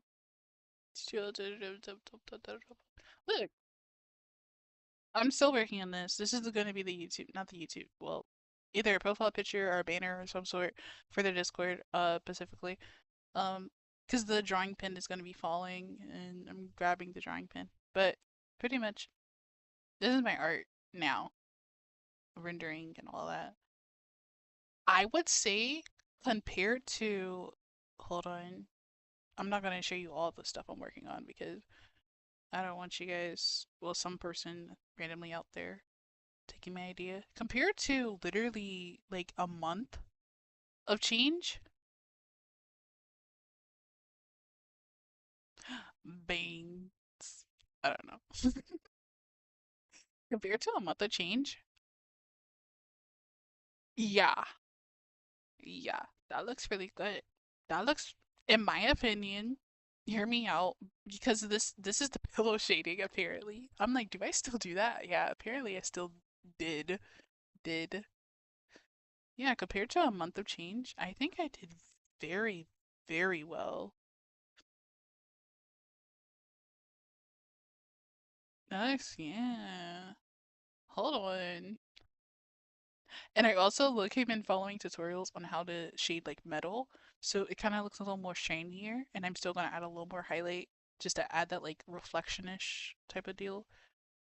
Or not. I'm just scared to shade it too dark or too like light that it won't look good. But I've been kind of like experimenting on it a little bit more.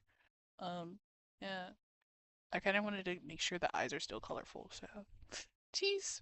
Okay, anyways, back to the freaking video. I apologize. I just had to make sure I did still. Yeah, I just had to make sure. Can work if you know what you're doing and if it serves a purpose. Like in this example here. It's not exactly a huge mistake that should be avoided entirely, like how some people say. This whole Yeah? thing is a concept in art called edge control, which you can find many tutorials for online. So good luck. Okay, quick tutorial by Kreamyspiritbunni. Okay, cool. So, edge control. This is a sharp edge, okay, for shading. This is more of a rounder edge. It's more smooth, more blended out. You get kind of like actually know where the gradients are. This is a rough edge.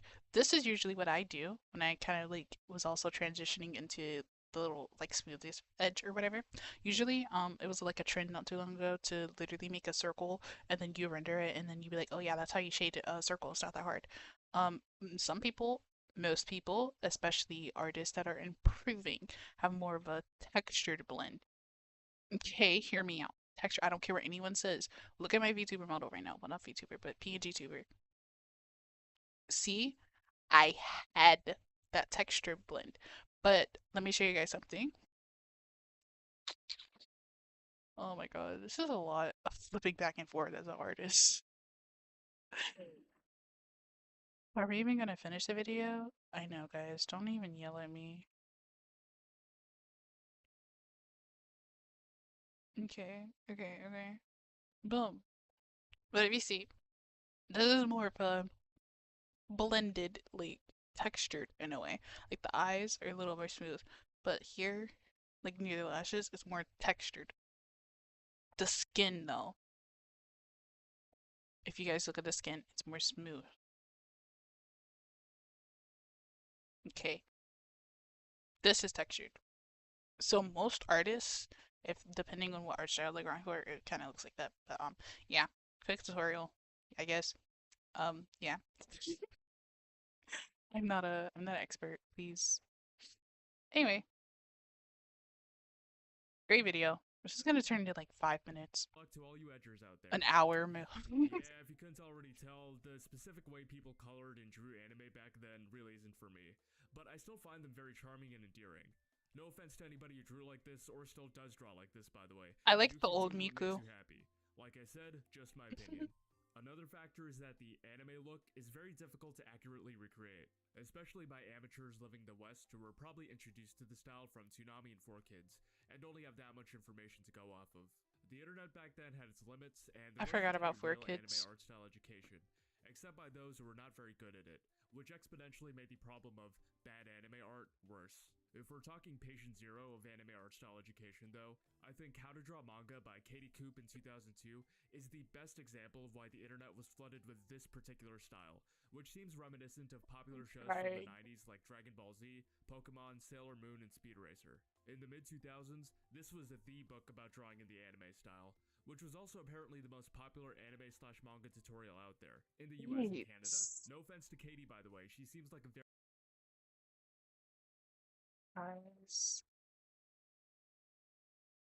I used to literally have that drawing book, art book, whatever you want to call it. lady, and honestly inspired tens of thousands of young artists back in the day to be what they are Should we now. do a redraw? But I should mention another popular artist who also made anime and manga tutorials in book form. We should definitely do a That redraw. artist would be the infamous Peter C. Gray.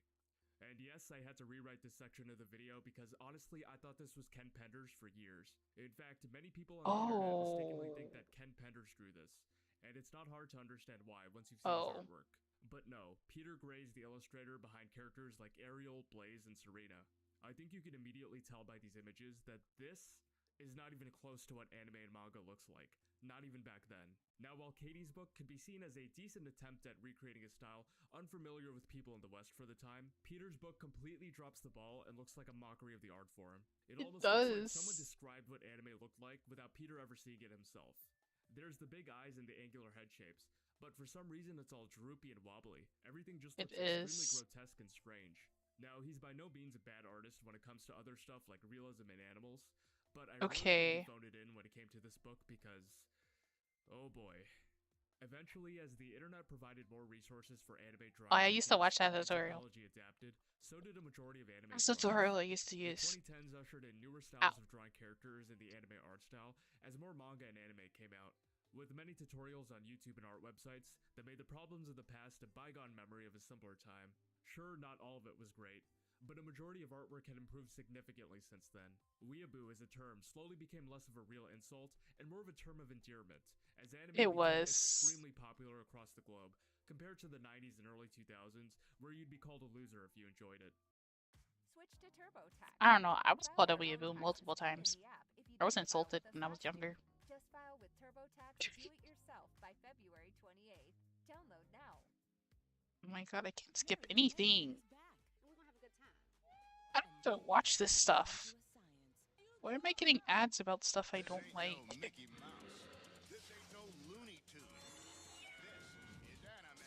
Now almost everybody watches anime, and Japan has become such a powerhouse. Say no Mickey Mouse. Say no Looney Tunes. Thing Japan, which makes fun of how much people glaze Japan sometimes. People even call themselves weebs unironically, and not many people find it cringe anymore. Although there are certainly still people who fetishize and go way overboard with how much they love anime. Yeah. So this art style never really died per se. Oh, that's cute. It just evolved and adapted. But I included this in the video because I don't really see that many people draw in the same way people did back then anymore. When it comes to this style in particular. Maybe we'll see a major comeback like we saw with the emo style, but that's up to the artists of the future. You mindless, degenerate hacks. You three may want to thank your lucky stars every second of every day that whatever the fuck you sold your souls to was stupid enough to give you your jobs. Because if you lose your jobs writing this I already talked about this in a previous video, which I do highly recommend, but I guess I can do it again with more detail this time. The Cal Art style, short for California Institute of the Arts, is a much more controversial and hated art style that's been mocked and parodied so much that I'm really sick of hearing about it to this day. Cal Arts has produced some of the most famous and well-known animators of all time, like Stephen Hillenburg, Butch Hartman, and several key figures at Pixar Animation, like John Lasseter and Pete Docter. So the term Cal Art style was infamously coined by disgraced animator and sexual predator John Kay in early 2010, who's the creator of Ren and Stimpy. A big criticism that he had for students and alumni of He was a. Oh my. What? CalArts was the fact that they were taught in ways that were very derivative.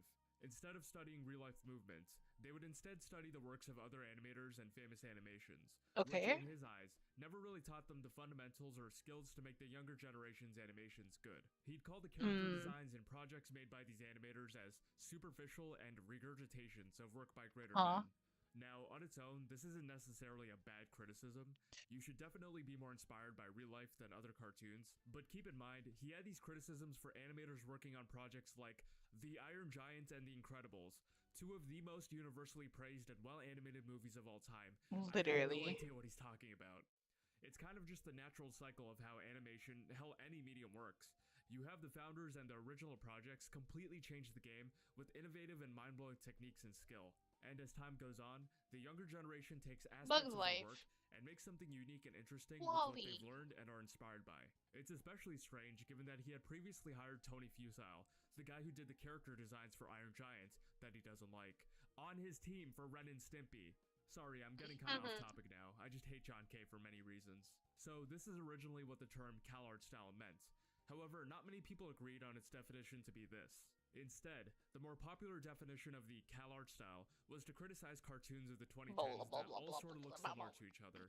You might have seen this image floating around that compares the styles of The Amazing World of Gumball, Star vs. the Forces of Evil, Oh. Steven Universe, and Gravity Falls, Yeah. implying that they all have the same lazy and generic style with same face syndrome. Most of the indicators being thin uniform line work, round and soft proportions, especially in the head shape and eyes, limbs in the shape of noodles, simple and I spent one.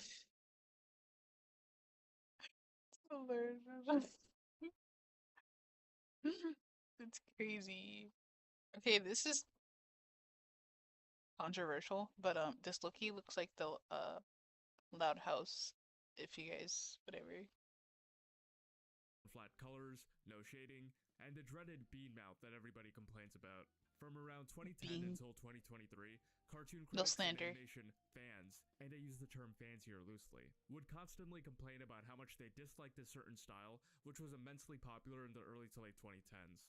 The cartoonist art style dubbed CalArt by the opposers has left fans furious, and this is not the first time this has happened. I think it's a prime example of laziness of modern Western animators. Some other examples would include Adventure Time, We Bear Bears, Clarence, Adventure Craig Time. the Creek, and most egregiously, a reboot called Thunder We Bear Bears is my show too. Seemed to be the absolute I used to peak watch of it a lot. criticism and hate Craig towards the the style Creek. of animation back in I was too old for 2018. that. My theory is that the origin of the style came from Studio Ghibli movies in the 80s and 90s. I We can see agree. the round proportions and bean mouth in a lot of Ghibli films, which inspired an entire generation of animators and showrunners when it was their time to shine in the 2010s. Now, I will lament and say that I'm not really a big fan of this art style either. What happened? She needs. I'm sorry, no offense, but they need to go back. This was peak. This was peak for a reason. I used to literally stare at the cover so many times when I was like younger and literally just be like, yo, the hair, the face, it was so good. And now it's whatever this is. And then the bus was rendered so well. And it's like, oh yeah, it's a kid's book. It's supposed to look more blah blah blah, but like this was really good. But my god, the people who obsessively peddled the same talking points about it over and over again were so much worse than the actual cartoons themselves. Calling it lazy, generic, and repetitive isn't even accurate because Gumball, Literally. which was an example that was used, is a mixed media show that blends hundreds of different art styles Bro, together. And the every rest of time I them hear also have their own Gumball, unique I'm sorry.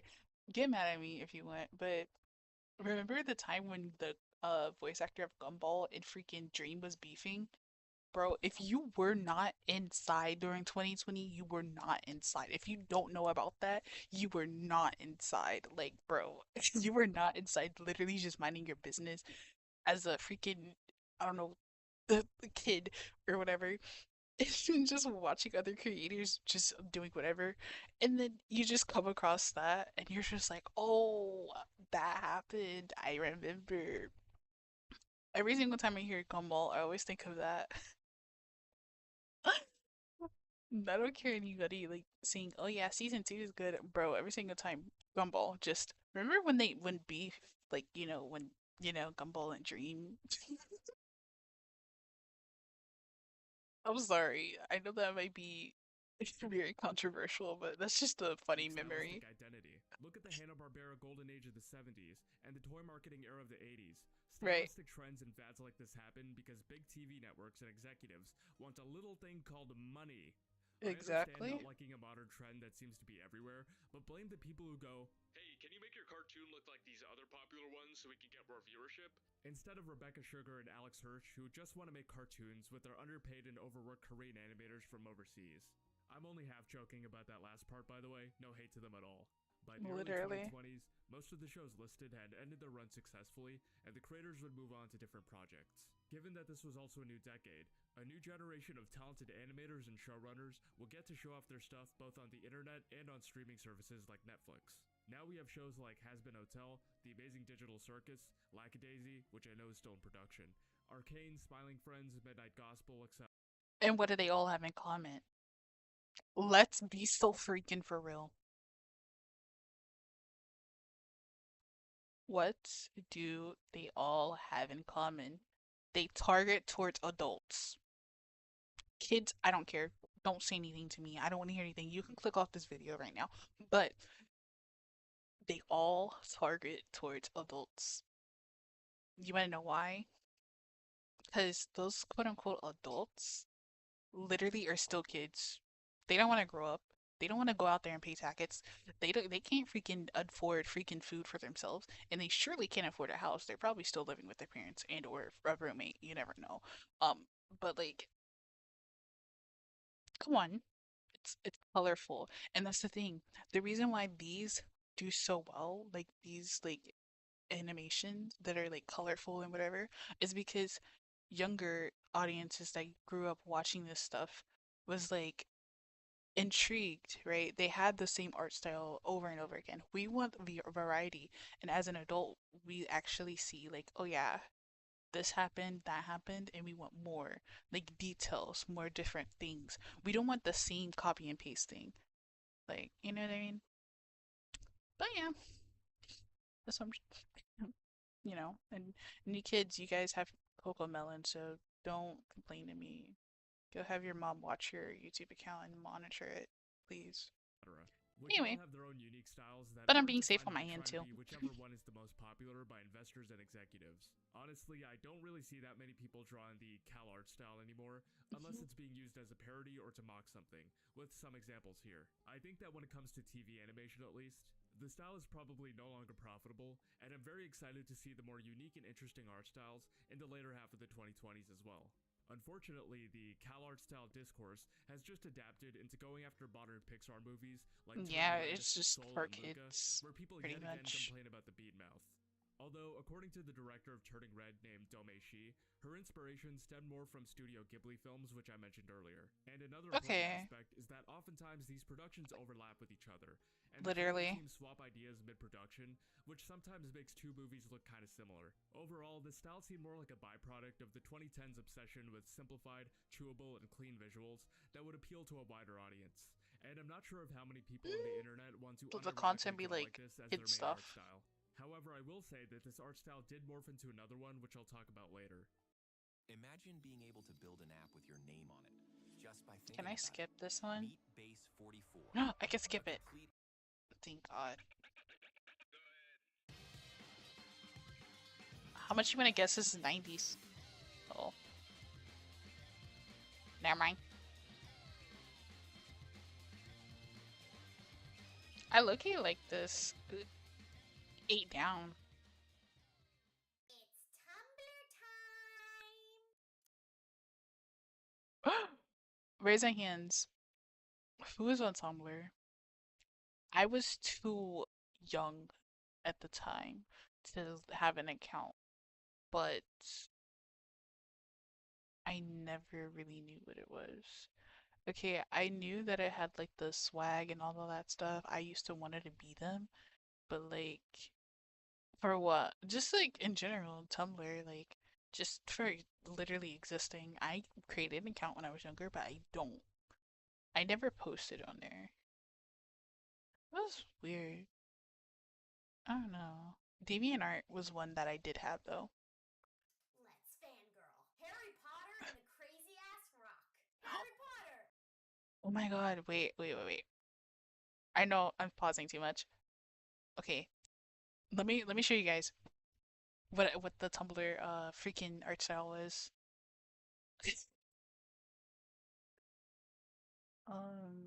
Just gonna move this up and go like this. And boom. And okay. Oh my god, you guys can barely see anything. It's fine. I'll just draw on that side. Where's my drawing pin? Okay, there it is. Okay. You can see here. Okay, cool.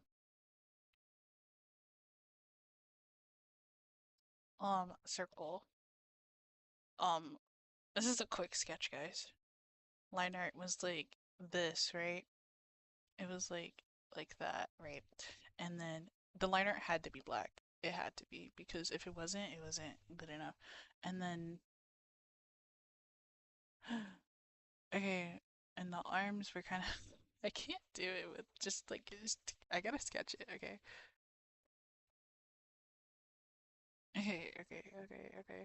I can't remember the neck. I don't even know if they even had one, but like it was kind of like arms like this. And then they had like 3 fingers. If you were there, you were there. And then like boom, and then that, and then it's not like the body type was like had to be like this, okay? And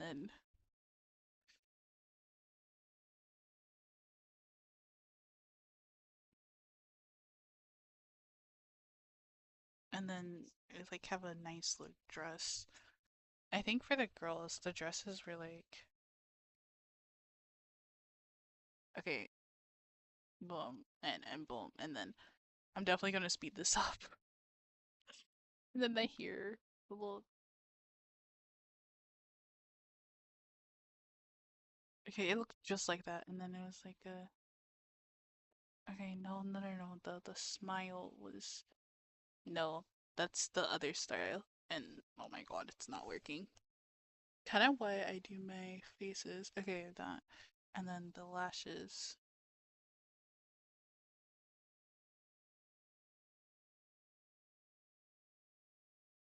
I can't do it because I'm going off of memory, but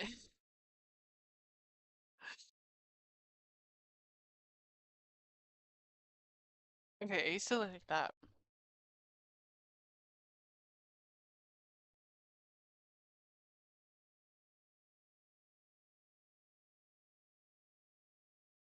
But imagine the line art was black, okay?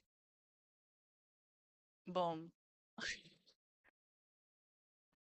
Just gonna. I know you guys might be like, how do you know this? I used to draw kind of like this. And I guess. Okay, it's not perfect, but the arms. Don't forget the 3 little fingers. And then boom, boom, and then yeah. This was around the time where the Elsa Gate was like a thing. If you know, you know. Okay, we're just gonna erase. I know for the people who just joined, welcome and all that. This is important. It's related to a video. There you go. And then the color. It would have to be like pink, but very pastel pink. Like almost the color white. And then boom. And then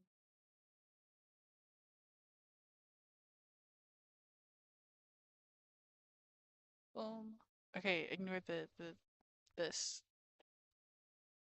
Okay, and then their skin would be like here. I'm gonna go here and kind of like No, I have to do it on that same layer.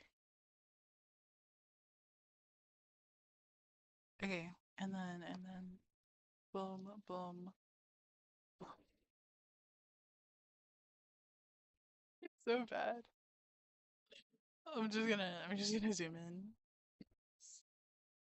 Am I doing this to be perfect? No, but I am doing this to literally.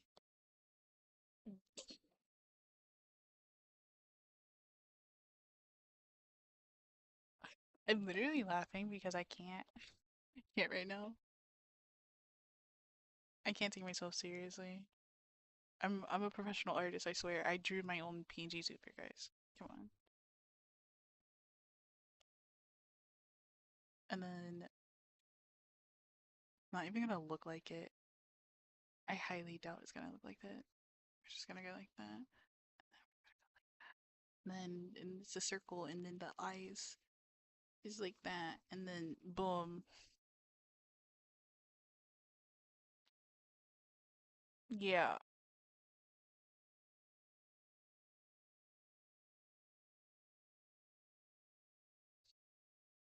I'm using a hard pin now. I'm not a smear it. And then yeah, the hair. Done. It looks just like it. Okay, I'm gonna go back to the video. It should not look anything like that. Like, I'm telling you guys, it looks just like it. And the Hogwarts basement. I had a really hard time trying to find a name Yeah. for this, but I think this might be the best way for me to describe it.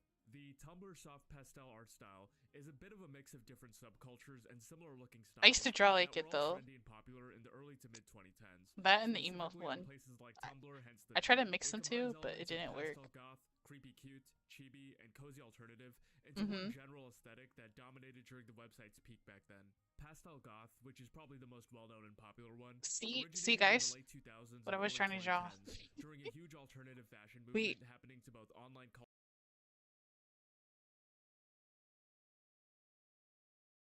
Hold on, guys. You're gonna hate me. You guys hate me. Hold on. That's why it didn't look right. This is why it didn't look right.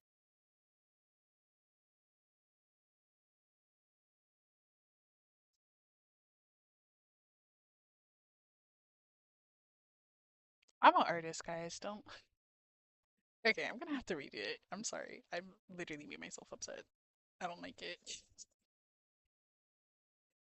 It's just really, really fast, really fast. Circle. Okay, cool. And then you have like the little. I don't know. Wait. If I move my canvas over here and I zoom out, it's that way. Of course it is.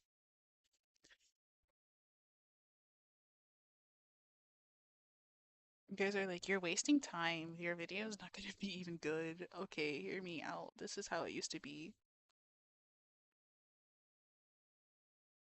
Okay, a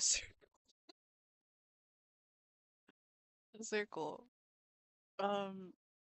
Skinny arms. Okay. I don't even remember the neck being there, guys. I really don't. I don't.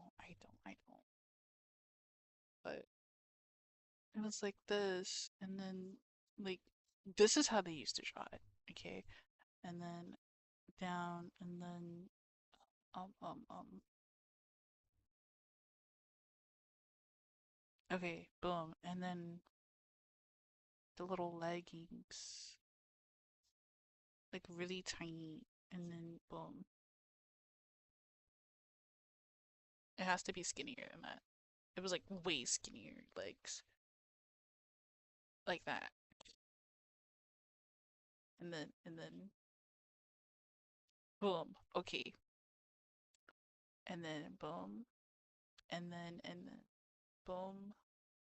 The arms, boom, and then it had one, two, three. Okay. The waist is not skinny enough. Okay, it has to be like Boom. Boom. Okay. I swear, I used to draw like this. And then the head was not that big, by the way. It was like smaller than that. It was like, I need the circle thing. It's fine. I'm gonna make my own.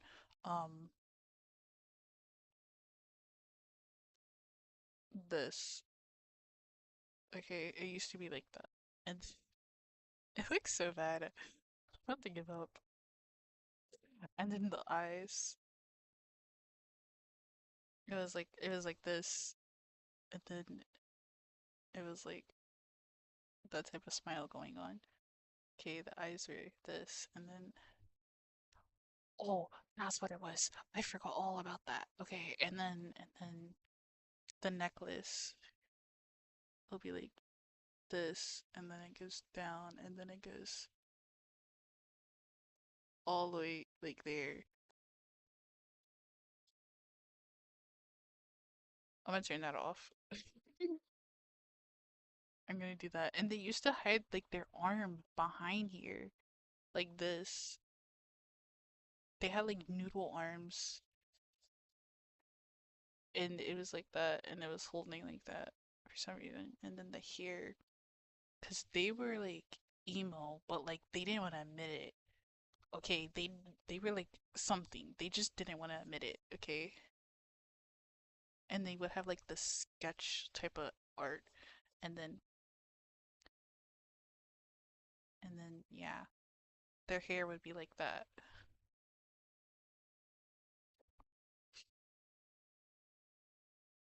Yeah, I'm gonna lock on the layer, and I'm just gonna use the color black. I'm so sorry. Hope you guys are still watching. Okay, now does it look like it now? It looks just like it. Okay, and then you go under the layer, and then they had like, what was it? The pink, the pink. You have to have the pink. The pink.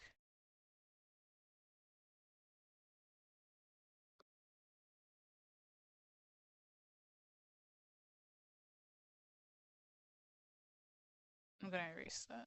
Actually, I'm gonna just make it pink. So it looks like, it looks just like it. I'm not mad about that. It looks just like it. And then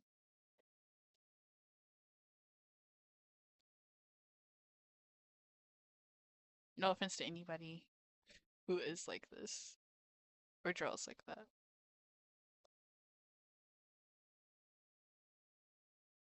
And there.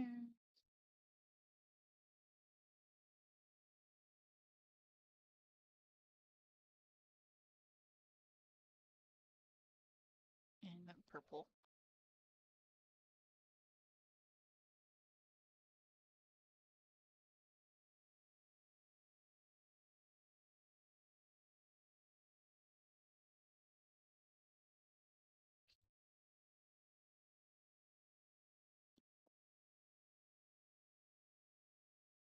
It looks just like it. Okay, I'm done. Okay. I'll just watch the video now. There. Culture and in real life. Boom. It's a hybrid Looks of just both like the it. traditional goth and the Harajuku or kawaii fashion subculture. Harajuku being a district in Tokyo, Japan, that's known for its trendy and colorful fashion scene. Speaking of which, in 2008, the Fairy Kei and Yami Kawaii street styles were both emerging in that area of Tokyo, which caught the attention of Tumblr users from the West, adopting a fashion sense and art style that blended the dark motifs and macabre of the goth and the cutesy soft pastel color scheme of the kawaii subcultures, creating the pastel goth. Although the more traditional goths weren't initially big fans of it, because they saw it as inauthentic, commercialized, and lacking meaning. You see, the goth movement in the 70s and 80s was also a music-based subculture like the emos were. Notable bands include The Cure, Bauhaus, Susie and the Banshees, Killing Joke, and artists like Marilyn Manson. Oh, I've seen Marilyn Manson, both the best. Okay, I don't care what anyone says. Engaging in the culture, and this new pastel Best. wave of goths weren't seen as doing so just by showing off what they bought at the mall. And Eventually, this would subside though, and a majority of goths weren't really too upset by the younger generation making new identities to be a part of. By 2012, the subculture exploded in popularity all over the internet, establishing its own identity that you could spot pretty quickly. And I heard the rest, by the way. Baby pink and mint green, Thank giant you. bows, huge platform boots with a lot of buckles for some reason, dramatic side parts or hair tied into a messy bun, heavy association with the Sanrio character Kuromi, cutesifying things like skulls, crosses, and bats, and those oversized gray sweaters with a black cross that were very popular. By 2014 to 2016, the pastel goth had gone mainstream, seeping into places like Hot Topic and Spencer's. Like I said in the first case, emos and goths seem similar on the surface, but they have a lot of key differences that make them unique. I literally spent time drawing that just to freaking do that. More popular soft pastel drawings involve thin uniform line work, black dots for eyes, limbs in the shape of noodles, rounded soft anatomy, etc.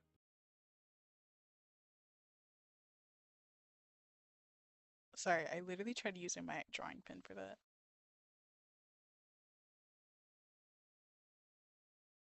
Doesn't that look like what I just drew?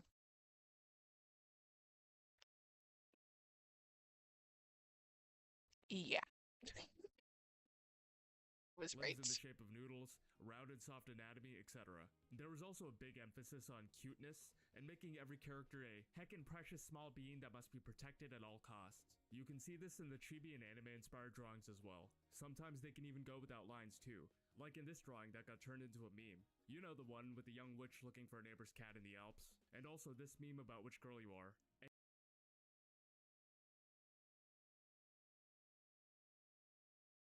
I was close. I was close. I tried. I got the stockings and I got the shirt correctly. And you are lying if you picked anything other than the swag Asian.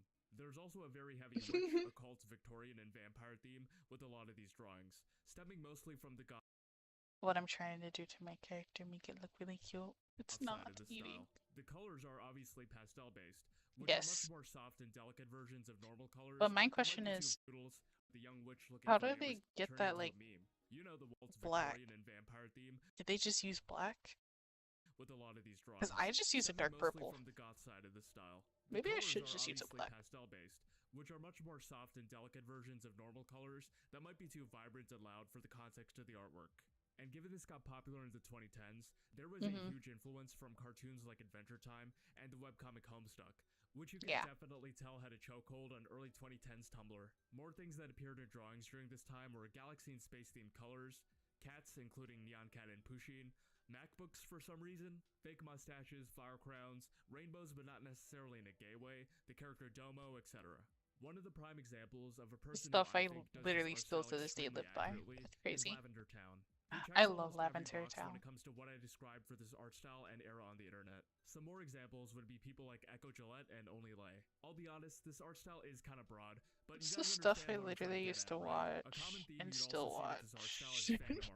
Which is art created to show appreciation for a book or movie or TV show that the artist really likes.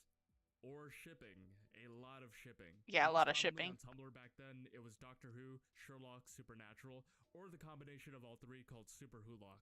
I'm not really too familiar with any of these shows, nor have I been on that side of the internet, but I've definitely heard stories from those fandoms. Many, many stories. As time went on, the pastel goth and subsequently the did they even hear about the Twilight one? Saw a slow decline in popularity. They added Twilight to that one too. That was pretty funny. Alternative subcultures, it got way too mainstream and mass-produced. Hot Topic and Spencer's, as mentioned before, are notorious for contributing to the decline of a new trend in the eyes of many people. I've not watched literally. Literally. It's been like years. Listen, kid. I think you'd be more comfortable over at that place. Weenie Hut Juniors? Are you saying I belong at Weenie Hut Juniors? Oh no, sorry. I was actually pointing to the place next to it. Super Weenie Hut Juniors? Yeah. Another factor was the overall decline in Tumblr as a website, which saw a dramatic drop in traffic with the 2018 NSFW ban, which I talked about in this video here. Even before that, though, the algorithm was changing and the culture was taking a new turn. There certainly are still hundreds of artists out there who still draw this art style, but it definitely doesn't have the same popularity. We should definitely, hold on. We should definitely have a sticker or some type of merch that is in that art style. That would be so cool. Once did 10 years ago. If I can prove that I never touched my balls, Hamilton! another soul, what you saw. Oh my god. Why do I know all of these? This is literally, okay, the first one was literally elementary school. This was middle school. And then this was literally right now. And then this was back to middle school. No one else was in the room where it happened. Is that a 9 yes? years. Hamilton is Oh a my very God. popular Broadway musical, and I guess technically a movie according to Disney Plus. The Made what? by and starring Sopranos actor Lin-Manuel Miranda on August 6th. If you guys don't know 2015. Hamilton, I think maybe, I don't know. I apologize. There was a motel on this spot though, right? The Haven Air? I don't know. It's an almost 3-hour-long retelling of the life of Alexander Hamilton, the I founding knew it. fathers, and the birth of the United It's States. been a while. Sung entirely in hip-hop and rap-inspired songs. I was actually a very big fan of this musical when it came out, and even took the liberty of memorizing the whole thing for no apparent reason. Those were some dark times, let me tell Yeah. you. Anyway, it's probably one of the most famous and successful musicals of all time, bleeding into the mainstream zeitgeist in the mid to late 2010s. When I tell Boy, you, did this hold musical on. hit like a truck on YouTube and Tumblr. And boy, did this musical apparent reason. Those were some dark times. Yes, let me tell okay. ya. Anyway, it's probably When I tell you, this man right here was literally the embodiment of everybody's type. At some point, when I was in school, I found him like I was little. Okay, I found him as a normal person. And everybody was sending memes and I was like not part of the group chat or whatever. Okay, I don't care. I don't care, but like at the same time, I felt like I was missing out. I felt like I was missing out. But yeah, one of the most famous and successful musicals. fear of all missing time, out, FOMO. bleeding into A the lot of mainstream it. zeitgeist in the mid to late 2010s. And boy, did this musical hit like a truck on YouTube and Tumblr for teenage artists and animators to obsess over for the next few years. I mean, there were also other musicals like Dear Evan Hansen, Heathers, Yeah, Be More Chill, Heathers and was Hadestown, very which yeah. also laid claim to a similar art style. But I'm gonna keep using Hamilton as an example because that's the most popular one, arguably. Also, for those of you who don't know, an animatic is essentially an animated storyboard used And for then the they had the little pre-production sketchy process of a film things. or TV That was show. my art style They're as well. usually very rough with sketchy line work, unfinished, subject to change, and used as a draft in order to plan out the finished product that will come along later. In this context, Exactly. though, the many talented animators and artists of this time would create animatics to provide a nice visual to the audio track, detailing more dynamic motion and creative liberty, given that you have the freedom to draw whatever you want, compared to being limited by real-life props at one theater stage. And of course, filming the production was not permitted and would get taken down on YouTube pretty quickly. So these got millions of views by Hamilton fans and people just discovering the musical on a whim. During the 2015 to 2018 era, Hamilton's success and popularity reached record-breaking heights. Literally. Especially on the internet, like I previously mentioned. The Hamilton fandom and subsequently the fandoms for other musicals skyrocketed in fame and notoriety on Tumblr, YouTube, and Spotify. I wonder which probably if gave millions of young this creator is teenagers gonna their first mention foray the into genre of sorry guys. musicals. This was also peak Obama-era optimism, which prided itself Literally. on diversity, progressiveness, and a hope for a better future, which honestly aged Oh my very God, poorly it's not given working the for state some of things reason. now in the US. One of the more notable Okay, there we and go. famous animaticers, I'll just use the term animator from now on, was a person named Galactabun, or Spibbles, or Scribs, or TV, or Cryptid Worm, or whatever other name they went by because they went by many. But their very Literally. distinct art style was always recognizable, and it was exactly what I was thinking about when I thought Yeah. of the Hamilton animatic style. The bean mouth with the tiny heart near the uvula, rough and sketchy line work, as expected with any animatic. The render brush, which is a multi-purpose brush tool that allows it to look like charcoal, every character being smooth and bubbly. When a character's head would turn, they would have a very simple angular nose shape that sharply moves downwards. The eyes are big and bold to show expressions, and there is a lot of blush. Like, sometimes there's a comical amount of blush on characters, which was a very trendy thing to do on Tumblr as a whole, to be fair. I could also see the Steven Universe influence, alongside colors being a very warm tone, almost like the sun was shining brightly on every character's skin. Marker tools Bro, are this often is used peak. for highlights, shading, and again, the blush. This is also blended and rendered was, like, with so a lot of peak. detail over the drawings, which makes this style look more painting-like and pop. A lot more than other styles, to be honest, like the CalArt style, which draws a lot of similarities. Something else I noticed is a heavy Oh use yeah, of the the little overlay feature blush. with Yeah, lighting and mixing colors between layers. It's very little prevalent blush among a lot of emojis artists and reference. animators from this time period. And I'm gonna be honest here, I think some people use it a bit too much. I mean, it looks like Veronica has a giant bruise in the middle of her forehead with the amount of purple. Also, it should be noted that almost all the character designs specifically for the Hamilton animators are based on the actors portraying the historical figures, not the historical figures themselves. There's definitely a lot of other animators who encompass this art style during this time period as well, like Sizin, Zixua, and Morsi, who shouldn't go without mention. While Exactly. everyone's exact styles might be slightly different, I think they overall showcase the amazing and talented work done by mostly young teenagers at the time, which is very impressive in my opinion. Although heavy criticism did come from a lot of shipping artwork created by some fandom artists during this time, especially given that these are real people at the end of the day. By 2019, Hamilton and other musicals had overstayed their welcome, with many now seeing Hamilton and its massive fanbase as cringe and embarrassing. Not helping was the fact that after the hype and honeymoon phase was over, many started to view the musical itself with a more critical lens. By the 2020s, Hamilton was being seen as historical revisionism and danced around important topics like slavery. While many of the actors were people of color, the musical did portray slave owners in a more positive light compared to their real-life counterparts. Exactly. Now, to be fair, these guys did also accomplish many great things, but slavery is a huge stain on anybody's legacy and to the Agreed. United States as a whole. This was also during the BLM protests, which did not help its Yeah. case when it got released as a movie on Disney Plus in 2020. Okay, and I was gonna mention, since we're getting into this matter, the video is almost over anyway. I highly doubt they're gonna get in. I've never seen it. I would say give it a try. If you don't like it, get away from it. Because it's best to run away from certain fandoms rather than join them. There should also be, look, me personally, if I was this creator, I would do a part two and literally start off by the 2020 by saying Dream and then mention the furry art as well. That was a very big lost art thing as well. The Dream art has been lost art too.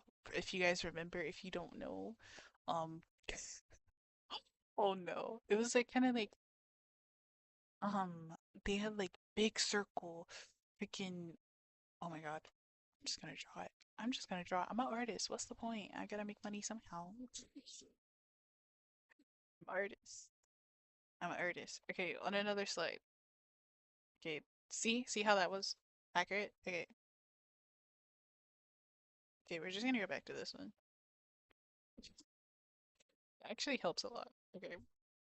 Liner, it was always purple. Or at least red. Okay. They're gonna go here and literally erase it. Okay. So they had like a circle and then a boom, like an ear like that. Oh my god, you guys can't see it. I'm so sorry. Oh my god, now I'm in the way. Okay. A circle and it's like boom, and the chin was like that. But it was like a circle though. Okay. If it doesn't make sense, I apologize. And then the hair, it would have to be like, and they always kept like the liner like in the hair. The hair always had to do something like that. And then it goes like that. I'm just making random things. We should literally make these OCs or something. And then they would have like freckles. And it was also inspired by a little bit of My Hero Academia because that was very big in quarantine. The person who's making this looked like my hair. Literally everybody's hair at the time. Like 2020 coded. The nose would be like this, or it'll be like,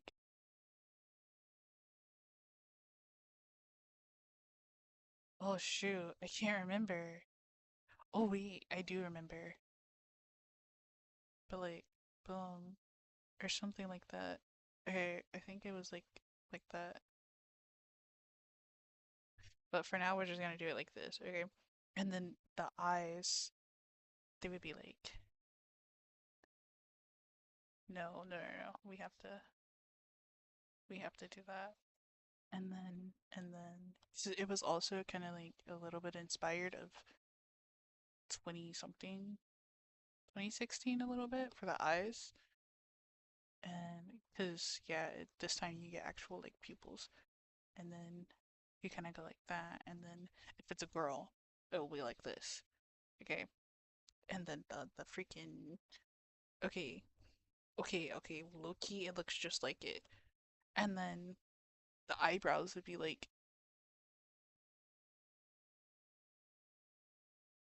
freaking that. And then it was very a lot of rendering going on, especially in the skin tones. They would definitely like do something like this, and then they would color in the lines, obviously, but the ear was very. And then like boom. I will say one thing. There was a lot of people from the Latino community because at the time Quackity got canceled or something from freaking Twitch because Twitch at the time, please don't ban me. Um, they didn't like him because he was speaking another language, allegedly, allegedly. Okay. And then the eyes, it would be like boom, boom, and then you gotta like. This is so difficult because I'm going off of memory, guys. I'm literally going off of memory.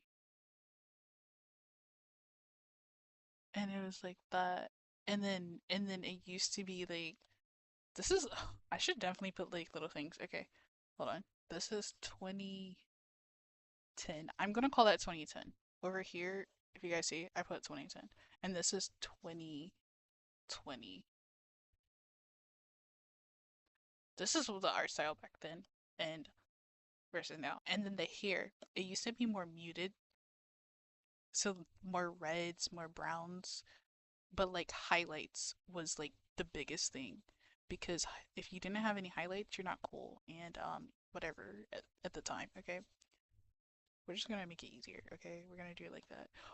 Tell me that doesn't look like somebody's profile picture back then. I'm telling you, tell me that doesn't look like it. Boom, boom, and then it'll be like boom. That's it. That's literally all it. And then sometimes they'll be like at the ends, they'll be like, oh yeah, this is probably somebody's literal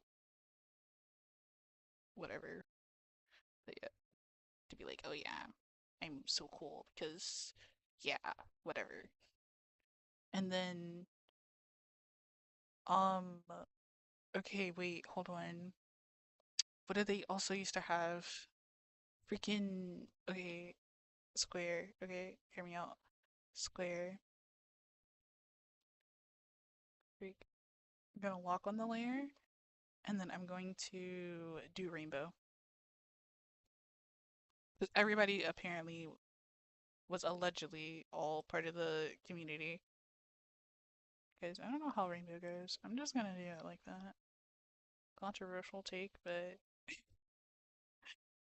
because apparently everybody was part of it, allegedly. And then we're just gonna go straight to blue, and then we're gonna go into like purple at the end. Tell me that was not somebody in 2020. And they would be going by literal, like, cancel me if you want, but they would be like, and this would be like a freaking, I don't know, like a kid who was like 16. Yeah. Versus, yeah. You guys see? Mm-hmm. Yeah.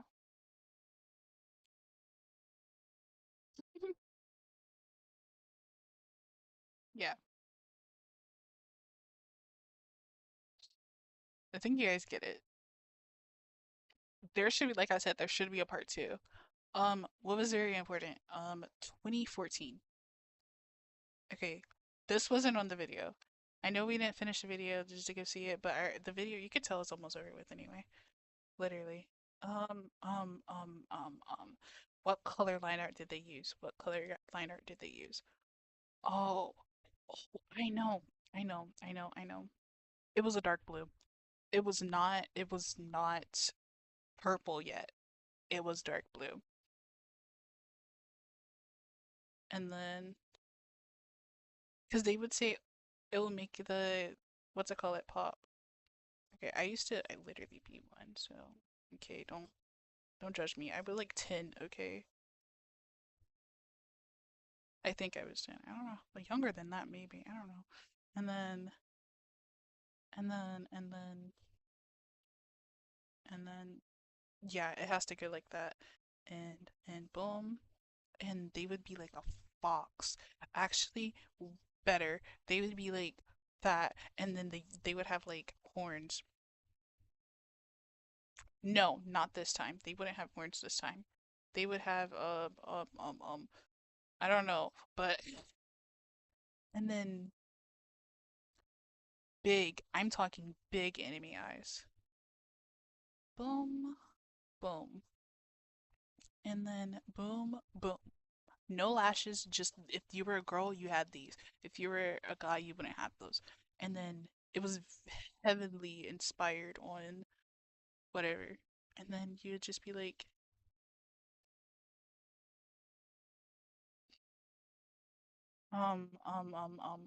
flower. That's what I'm forgetting. And their name would be Flower. And then, actually, don't forget the paws, guys. I'm not really good at drawing this. I used to be when I was like younger, but I don't know.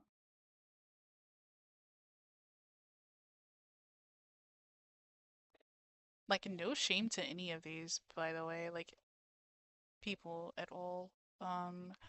They would never use like skin tone colors. At times you'll see them. They would use like if they were like a okay, if they were a black fairy, for example, they would specifically like actually use their skin tone color. Versus how if they were like another race, they would use like the color green or red or whatever. You never really seen red, but you always seen like blue and green. Like those were the major ones back then. They blue, and then their eyes would be like a lavender color. Well, I'm literally, yeah, I literally drew, oh my god, I literally drew the fandom. Okay, and we're gonna name this 2014. Get back here, 2014. And you wanna know why they would have those colors? Because they would be competing against those two.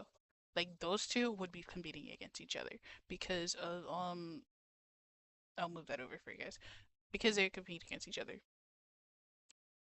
because it was only a 4 years difference.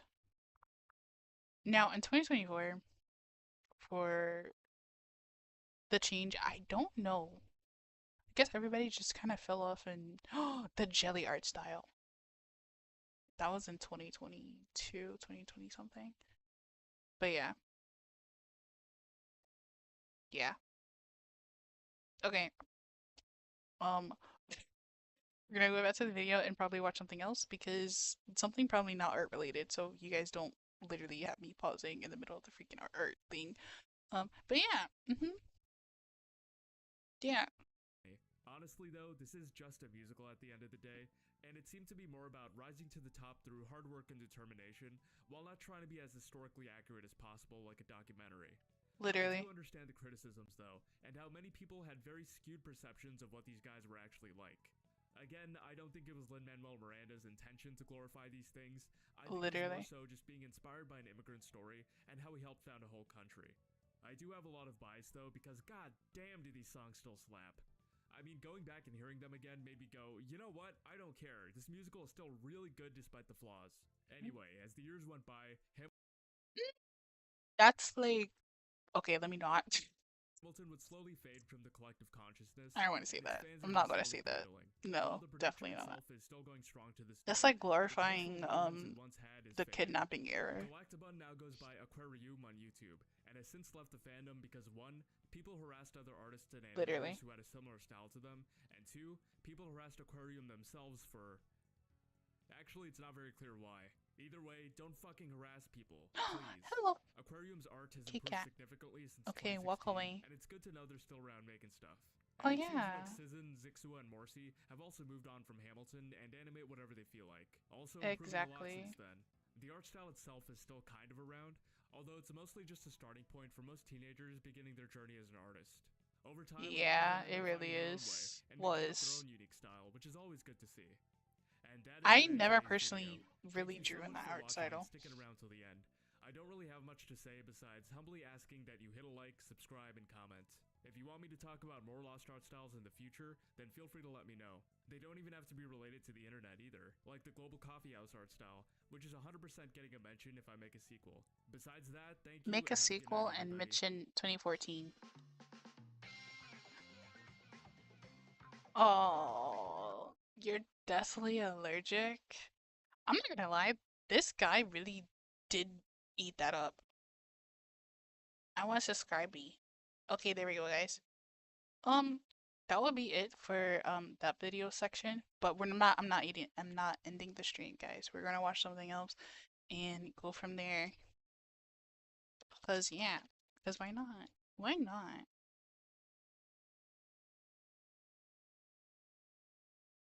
Okay, I am going to stretch and pretty much take a small break. But yeah, that was a good little video. But everybody drink some water and all that good stuff. Blah blah blah blah blah. I'm gonna put some music on for you guys. So you guys aren't just listening to straight air or silence. Blah blah blah blah blah blah blah. Okay, wait. Where is it? There it is. Properties. Music. There you guys go.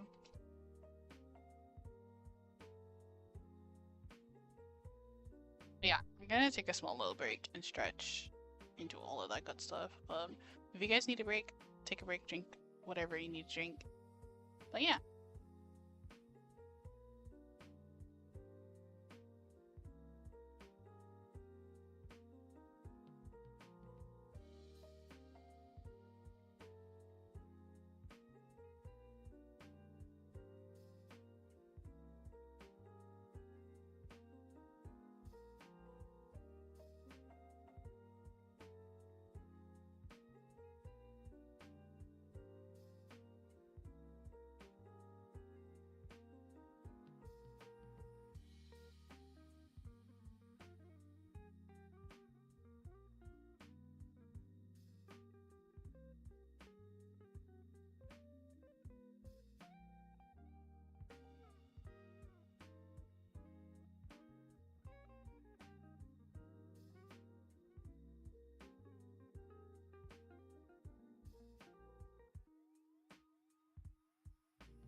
Okay, I'm back. I had stretched and took care of some things.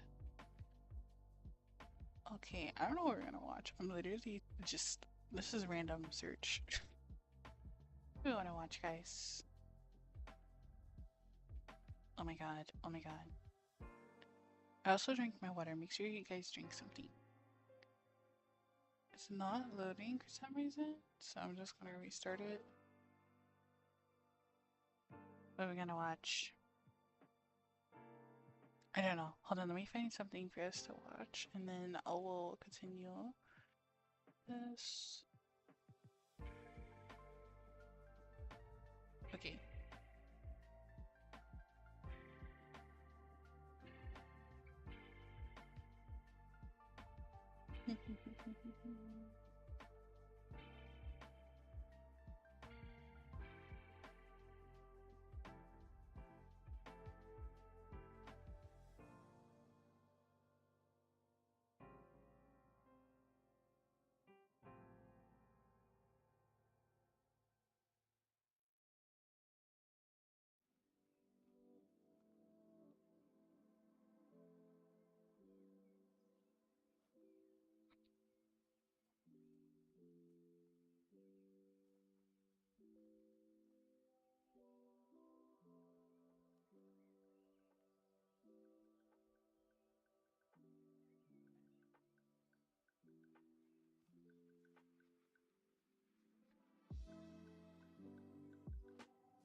I really don't know.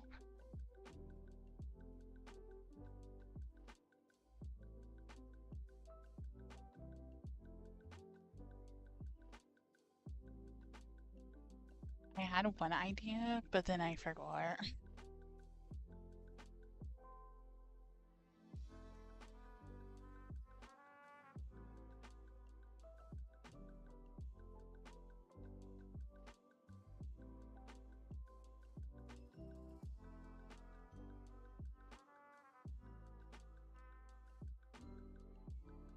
Oh my god, I feel so bad. You guys are like... Okay, I found one. Okay, boom. Change the music to the other music, which is not music, it's just a video.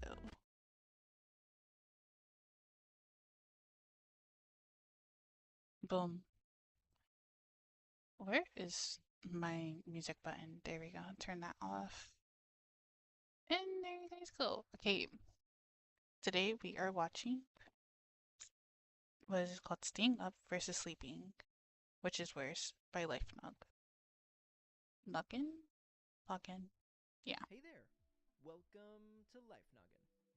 I'd be willing to bet that we're all guilty of staying up late and sleeping in, at least once. Or yeah. In my case, many, many times. I'm sure you know that getting a good night's sleep is good for you and staying up all hours of the night isn't. But oversleeping is also associated with health problems. To help with this video, I brought in a sleep scientist, Juniper. You too, thanks. Yeah, about that, Thanks for stopping by. To get on this episode, I just stream video games. Oh. Real. So, do you know anything about sleep? Well, I don't get a lot of sleep almost every night, and I'm constantly tired. You're hired. So, which is worse for your health, staying up or sleeping in? When we're lucky, they go hand in hand. You sleep in after staying up late. But that's not often possible, especially when you have work or school in the morning. You're usually missing out on sleep when you stay up, or undersleeping. So let's see how this compares to sleeping too much, oversleeping. Deciding when you go to sleep may not be entirely up to you. Scientists have found that your sleep chronotype, or internal clock, is tied to certain genes, but how much sleep you get is another matter. And there is a general consensus that missing out on your required sleep can lead to a lot of health issues. So, Blocko, does everyone need a certain amount of sleep each day? According to the National Sleep Foundation, this sleep need ranges from 17 hours for newborns to 7 hours for adults, with teenagers and young adults needing around 9 hours of sleep a day. Of course, this is going to vary depending on the person. Is that 9 hours of sleep thing, like, mandatory, or...? People that regularly miss this mark are at a higher risk of developing psychological, neurological, gastrointestinal, and respiratory disorders. So you're telling me all my health issues is because I didn't sleep? That's crazy. As well as heart disease. So that's a yes? What? In a 2013 study of 6,500 patients, researchers found that people who typically slept less than 6 hours a night were more likely to have a stroke, congestive heart failure, and a heart attack compared to those who slept 6 to 8 hours a night. Lack of sleep has also been linked to type 2 diabetes. Without a good night's rest, our hormones struggle to regulate processes like hunger and weight control. And researchers have found that when you miss out on sleep, less insulin is released after you eat. Insulin is a chemical that helps your muscles, fat, and liver cells absorb sugar, where it's stored until your body needs energy. But that doesn't mean that oversleeping is good for you. That same 2013 study on heart disease also found that subjects who slept for more than 8 hours a night were at higher risk for coronary artery disease. Oh my god, I never thought of that. Like, bro, probably all the health conditions that exist is because of it. Oversleeping can also increase your risk of type 2 diabetes, though the reasons for this are less clear. Aside from all these health issues, what are the chances that you'll actually die from either staying up or sleeping in? Well, I hate to be that guy, but it could happen. Did you say die? Why is everything you talk about so dangerous? Literally. I see you've been subscribed to this channel for a while, huh? Due to like, comment, subscribe. He's trying to convince us to subscribe. Sleep late and sleep in have a greater risk of death. A meta-analysis combining the data of 16 studies and over 1 million subjects found that compared to adults who sleep the normal 7 to 8 hours, those who slept less than 7 hours a night had a 12% greater risk of death. And those who slept more than 8 hours had a 30% greater risk. So do yourself a favor and try your best to get your required amount of sleep. Chances are you probably have something going on in the morning and you're gonna have to wake up early. So don't stay up too late. It seems like it's really bad. I hope this helped you, Juniper. Maybe now you'll get some more sleep. Juniper? Left. Did you say something? Are you streaming during this video? Oh, yeah, but don't worry. If someone donates 100,000 bits, I get to sleep for 25 minutes. Okay, well, I don't know what that means, But Crazy. how much sleep do you actually get? Be honest. Let me know in the comment section below. If you Me personally, I get like probably less than needed. Okay. This is pretty fun. want to see more of Juniper, you should check out her Yeah. YouTube channel. She makes great YouTube channel. videos and streams a bunch, so click the first link in the description to go support her and check her out. We're not gonna talk about spiders because that's scary. As always, my name is Blocko. This has been Life Noggin. Don't forget to keep on thinking. My husband used to ejaculate. What the heck? I hate ads. Not even. I feel like ads are not even like freaking towards people anymore. It's just random. What are we gonna watch, guys? What are we gonna watch? I wanna look-y, see what's going on in their channel. Oh my god, that is crazy thumbnail. Anxiety. That's a good one. Have you ever been worried sick about something and felt so anxious that it made your body feel different? Anxiety is your body's natural response to stress, but when it lingers too long, it can actually cause real, lasting changes, some more permanent than you might expect. I realize I might be making you anxious guys, while I'm talking. Have you guys ever had like a very anxietal moment? Like you just sit there and you just like randomly have, I don't know. Let me try I thought I was eating. Hey there. Welcome to Life Noggin. Everything is gonna be okay.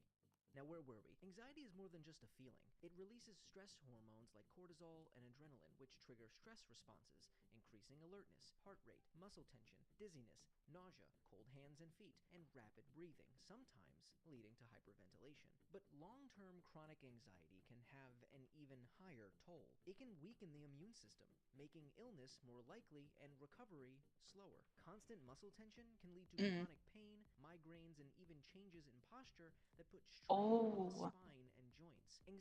That could be why some people actually might have like scoliosis or anything like that. Like it could be because speaking of, I'm pretty sure you guys are hunched over. You should not be hunched over. Straight back.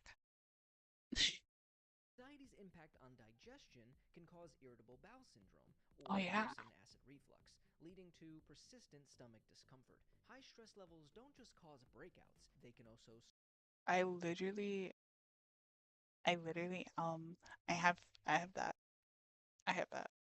The acid thing. Yeah. wound healing, thin hair, and True. contribute to conditions like eczema or psoriasis. True. Surprisingly, anxiety may even shrink brain areas tied to memory and emotional control, potentially making it harder to regulate emotions over time. Some studies suggest prolonged stress could even accelerate aging at a cellular level, shortening telomeres, the protective caps on DNA, leading to faster physical.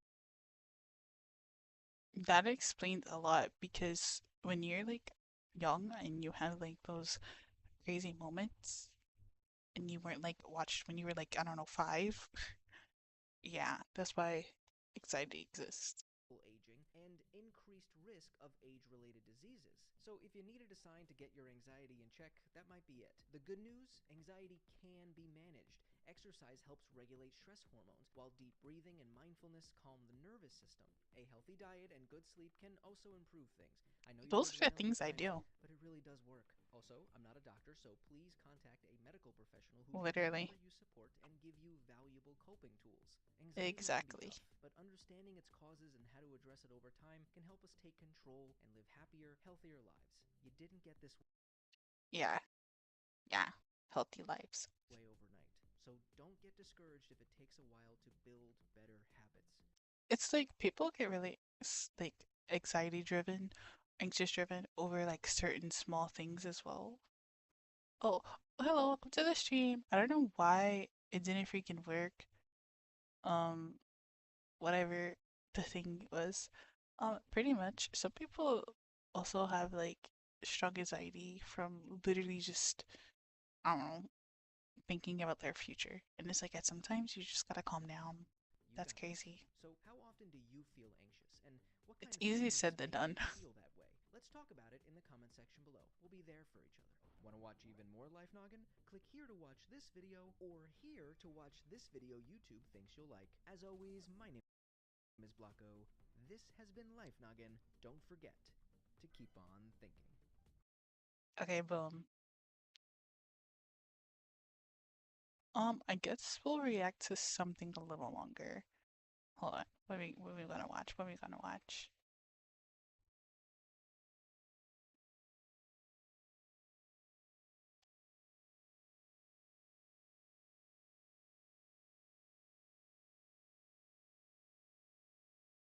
Or actually, we can end it now.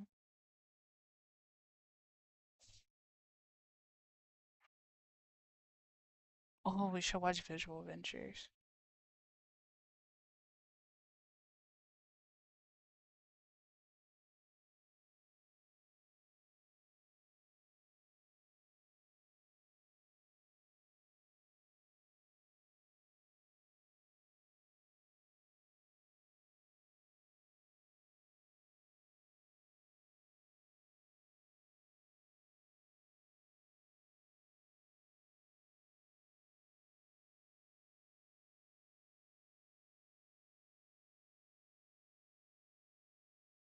Boom.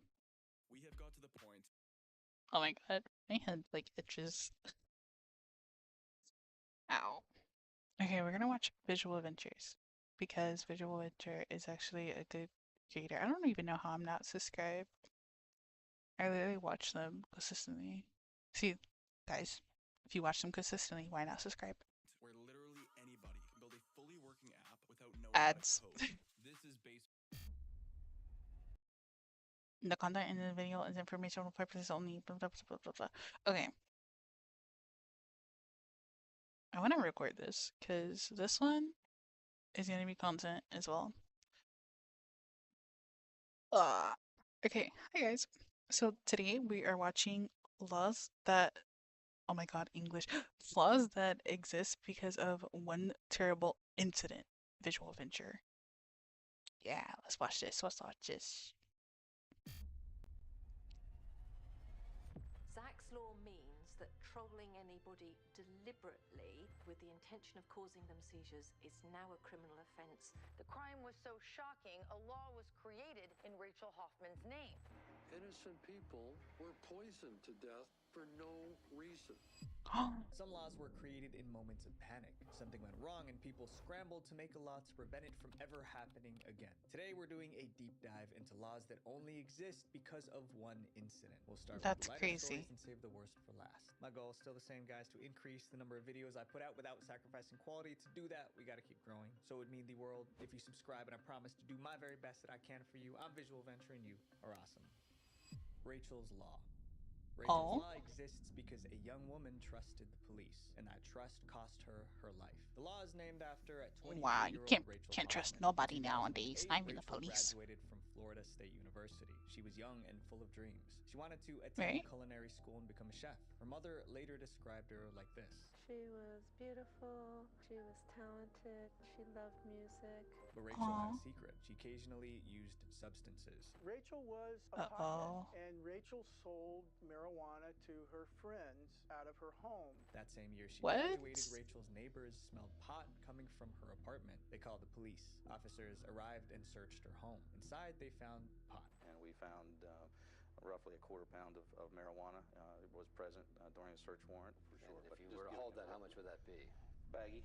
A bag. Rachel was arrested. She was facing a possible prison sentence. That meant her dream of becoming a chef was a risk. She was desperate for a way out. That's when the police made her a dangerous offer. Rachel was given two choices. She could fight the charges in court and risk prison, or she could work for the police as an informant. Afraid of losing everything, Rachel agreed to go undercover. In May 2008, detectives gave her an assignment. Police were investigating two suspected drug dealers, but they didn't have enough evidence to arrest them. That's where Rachel came in. They asked her to pose as a buyer. She would meet the suspects in a park and purchase substances from them. That's why they have those people. They promised that 18 officers would be nearby watching the park. Once the deal was done, police would move in and make arrests. Then Rachel would go home, make dinner for her friends, or go to a movie. The detectives gave Rachel $13,000 and put a listening device in her purse. She was now part of an undercover operation.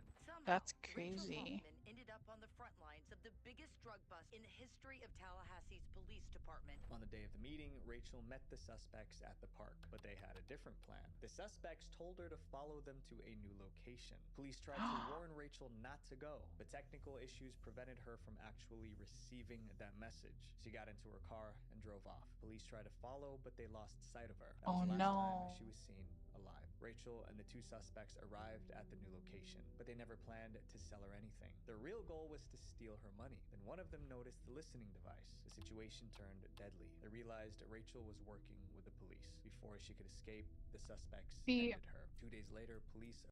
This is when she literally could have just, I don't know, I feel like at that point it's faulty payment, okay? It's not really on her fault part, it's the freaking officer fault. arrested the suspects. Investigators from the Tallahassee Police Department had Mr. Green and Mr. Bradshaw transported back to Tallahassee. They led us to Ms. Hoffman's body. She is deceased. Both men were sentenced to life in prison. That's Rachel's tragedy crazy. caused outrage nationwide. Many people questioned how a young, inexperienced woman was sent into such a dangerous situation. The answer was obvious. At the time, there were almost no laws protecting police informants. That needed to change. The crime was so shocking, a law was created in Rachel Hoffman's name. In 2009, Florida lawmakers passed Rachel's Law. The law requires Wow. police to explain that cooperation does not guarantee reduced charges. It also sets strict limits on how informants can be used. And before anyone agrees to help the police, they must speak with a lawyer. The law can't undo what happened to Rachel, but it helped thousands of informants understand the risks before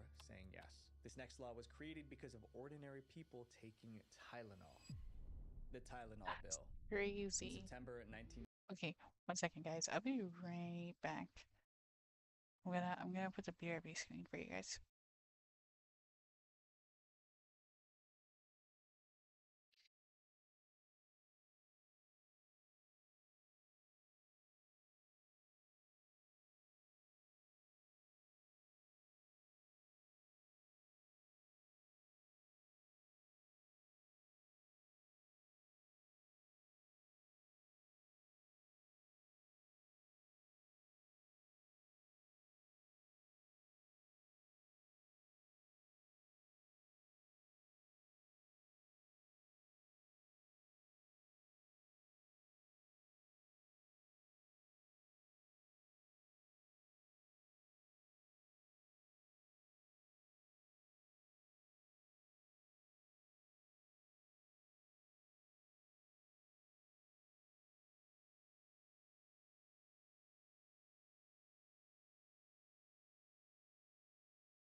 Okay, back up.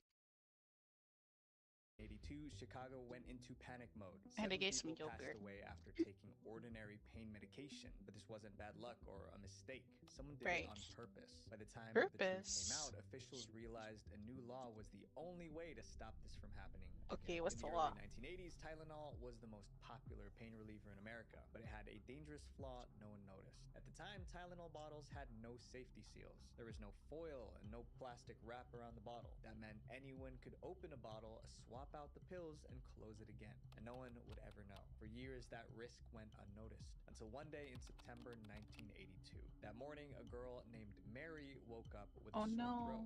12-year-old Mary Kellerman was a student at Jane Addams Junior High in Schaumburg, and according to school officials, she had a cold. Are you having trouble trying to keep up with your professor? You've got to try honor. Here's how it works.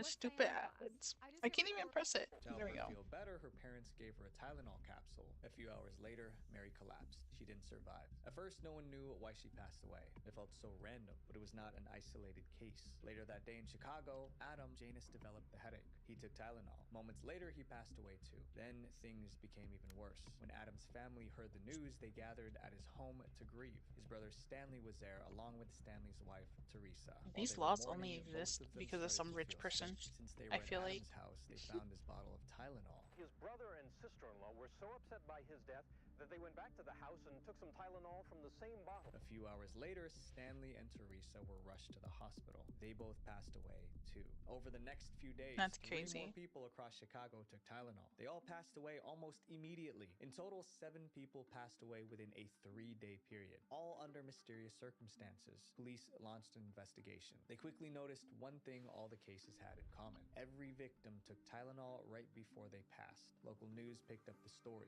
3 people are dead, and another is in critical condition tonight. One of the victims took the pills he bought to his home. Panic spread fast. Hospitals were flooded with calls. The phone has been ringing off the hook at Rush Presbyterian St. Luke's Medical Center in Chicago.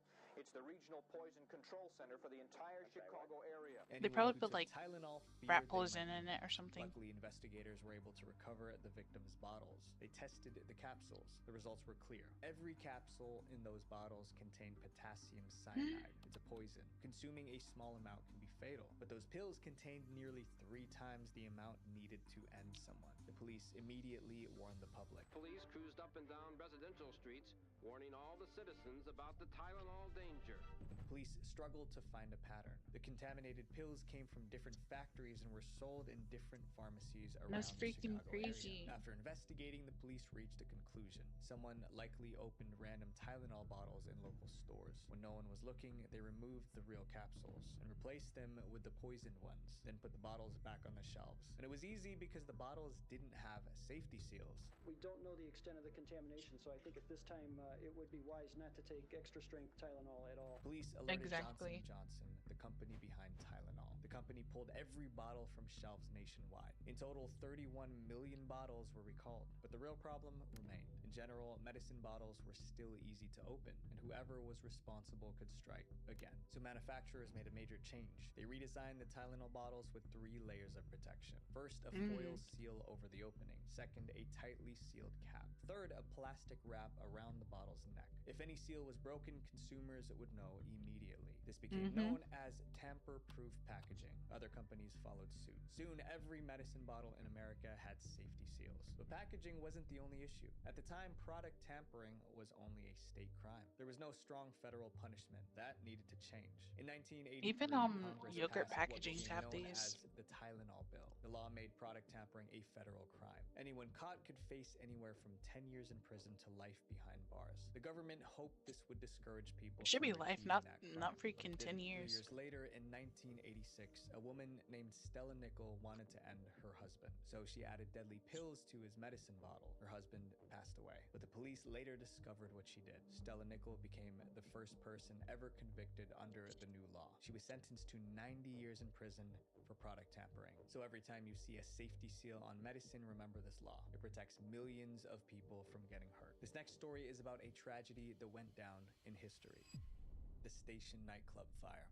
Today, every nightclub in America has sprinklers, but in the early 2000s, many clubs didn't. Back then, sprinklers were not even required by law. One night, more than 400 people walked into a nightclub without sprinklers. What followed was so tragic, it changed fire safety laws forever. In 2003, the Station nightclub in Rhode Island was very popular. It was owned by 2 brothers. Like many club owners, they wanted to keep noise from leaking outside, so they installed foam padding on the walls to absorb sound. That solved the noise problem, but it also created a much bigger one. The foam lining the walls was highly flammable. But it was also made of polyurethane, a highly flammable petroleum-based material. It was installed all around the stage, and the dance floor. But the club owners didn't see it as a serious risk. Over time, the club grew even more popular, and in 2003, a rock band called Great White booked a show there, but one critical detail was overlooked. Great White was known for putting on a pyrotechnic display during their performances. Pyrotechnics are small fireworks usually used to excite crowds, but fireworks meant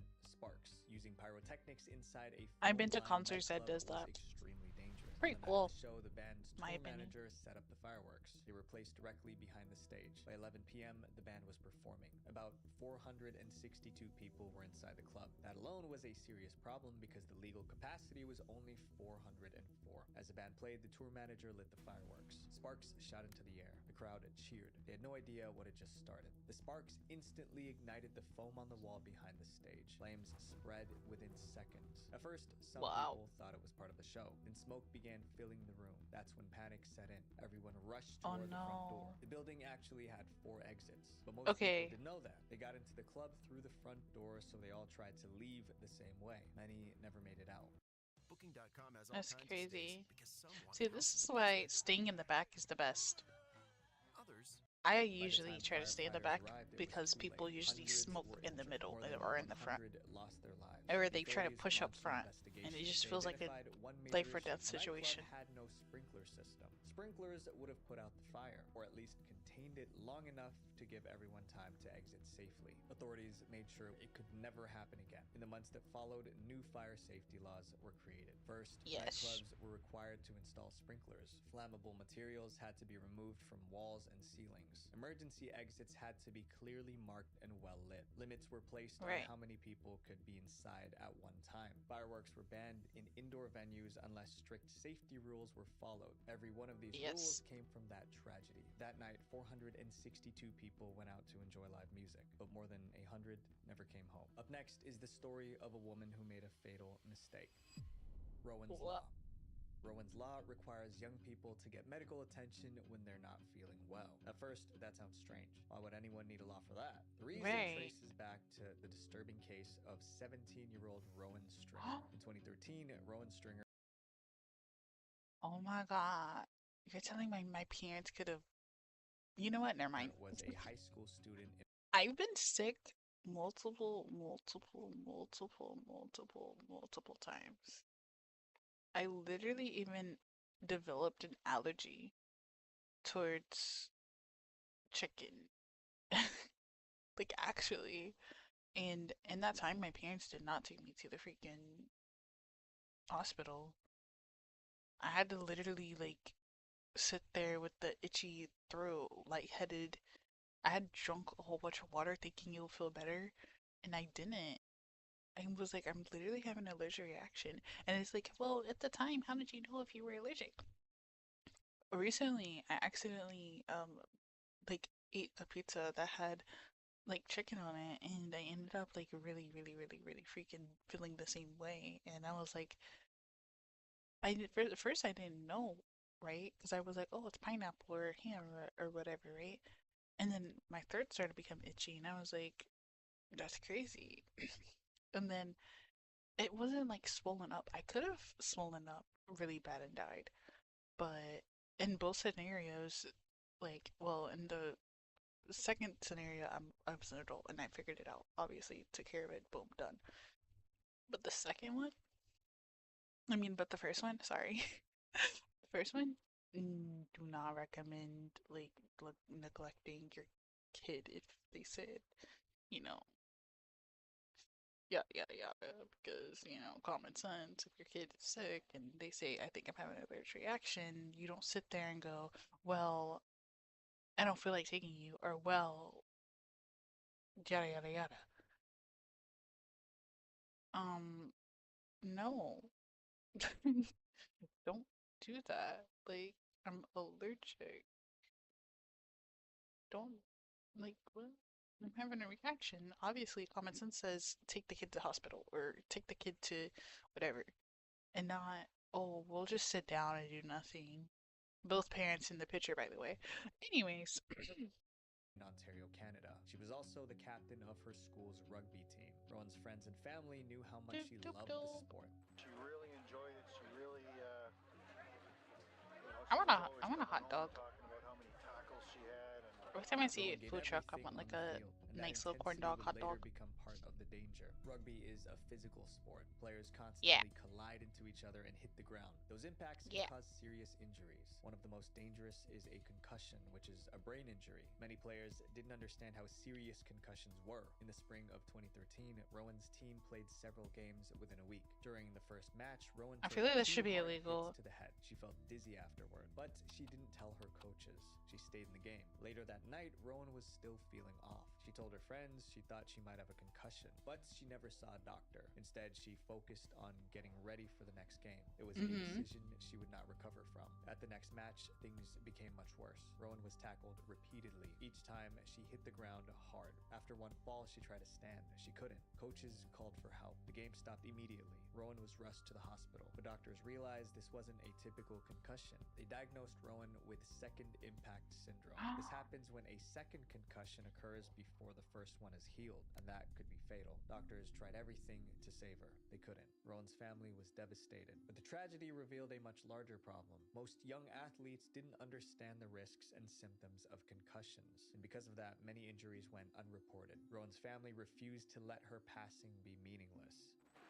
I would never want to see this happen to another Oh, never family mind. ever again, so our They goal actually is cared. to really make sure that we prevent that. They shared Rowan's story with lawmakers in Ontario, and in That was on the kids' 2018, part. the authorities passed Rowan's law. So Ontario will become the first jurisdiction in all of Canada to pass concussion legislation. The law made concussion education mandatory. Coaches, athletes, and parents had to learn the risks. It also set strict rules. If a concussion is suspected, the athlete must leave the game. No exceptions. They can only return after a doctor clears them. Because of this law, winning is no longer the top priority. Health is. The laws we've talked about so far happened because of tragedy. But this next one was created because someone made a dumb mistake. Okay, what's the dumb Exploding mistake? whale law. My partner and I had challenges starting a family before we came to Kaiser Permanente, but now we have a... In 1970, Oregon passed a very specific law. Do not use explosives to blow up dead whales. Why in the world would this be a law? Because it already happened once. Someone blew up a whale, and the result was a disaster. Oregon has a long coastline. Miles of beaches stretch along the Pacific Ocean. But beaches come with one constant problem. Marine animals sometimes wash up lifeless on shore. Usually, they're small and easy to deal with. They can be tossed back into the sea. But sometimes something massive washes ashore, and when that happens, getting rid of it becomes a serious problem. That's what Oregon faced on November 9th, 1970. That morning, a massive dead whale washed up on the beach. It was about 45 feet long and weighed nearly 8 tons. It was far too large to move, so it stayed where it landed for days. As the whale decayed, the smell became overwhelming. People could smell it miles away. It had to be said, the Oregon State Highway Division not only had a whale of a problem on its hands, it had a stinking whale of a problem.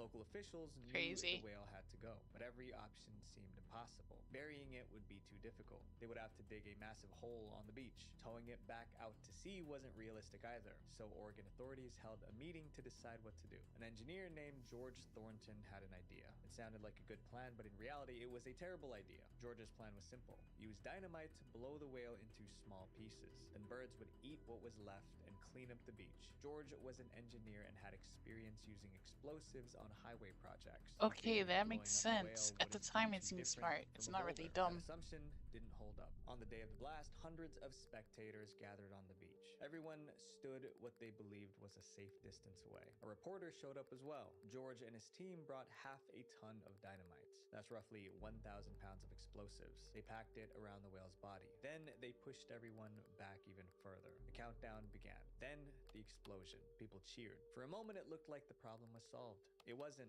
The explosion launched massive chunks of whale into the air. Then it rained down across the beach. Debris landed as far as a quarter-mile away. One huge piece crashed into a parked car and crushed the roof. When the smoke cleared, officials realized they now had a bigger mess. Massive pieces of whale were spread across the beach. They were too heavy for they should have just put a somehow the smell was even worse than before. It took dozens of workers hours to collect whale pieces scattered across the beach, and officials did what they should have done from the start. They buried the remains in the sand. The incident made national news, and Oregon became a punchline, but the embarrassment forced the state to confront a real issue. There were no clear rules for disposing of large marine animals. That ended after the whale. Oregon changed its policies. Explosives were officially off the table. When a large marine animal washes ashore, workers dig a deep pit, roll it in, and bury it. The state remembered that lesson. In the next 10 years, 41 whales washed up on Oregon beaches. This time, no one reached for dynamite. History did not repeat itself.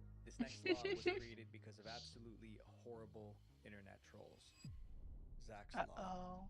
Zach's Law exists because someone posted an image on Twitter. It doesn't sound dangerous, but there was something about that image that could have caused millions of medical emergencies. To understand why, we need to start with the boy the law was named after, Zach Eagling. Zach was an 8-year-old boy living in the United Kingdom, but his life was very different from most kids his age. He was born with 2 medical conditions, cerebral palsy and epilepsy. This made everyday tasks difficult. Even simple movements took effort, but Zach didn't let that proud of him define him. existing. He wanted to help others facing the same challenges, so he decided to raise money for the Epilepsy Society, a charity that supports people with that condition. Zach planned a sponsored walk. It's so cute. 2.6 kilometers in laps tiny. around his backyard, and he was going to do it without I like them with the little purple Zach balloon. hoped it would inspire people to donate. It did.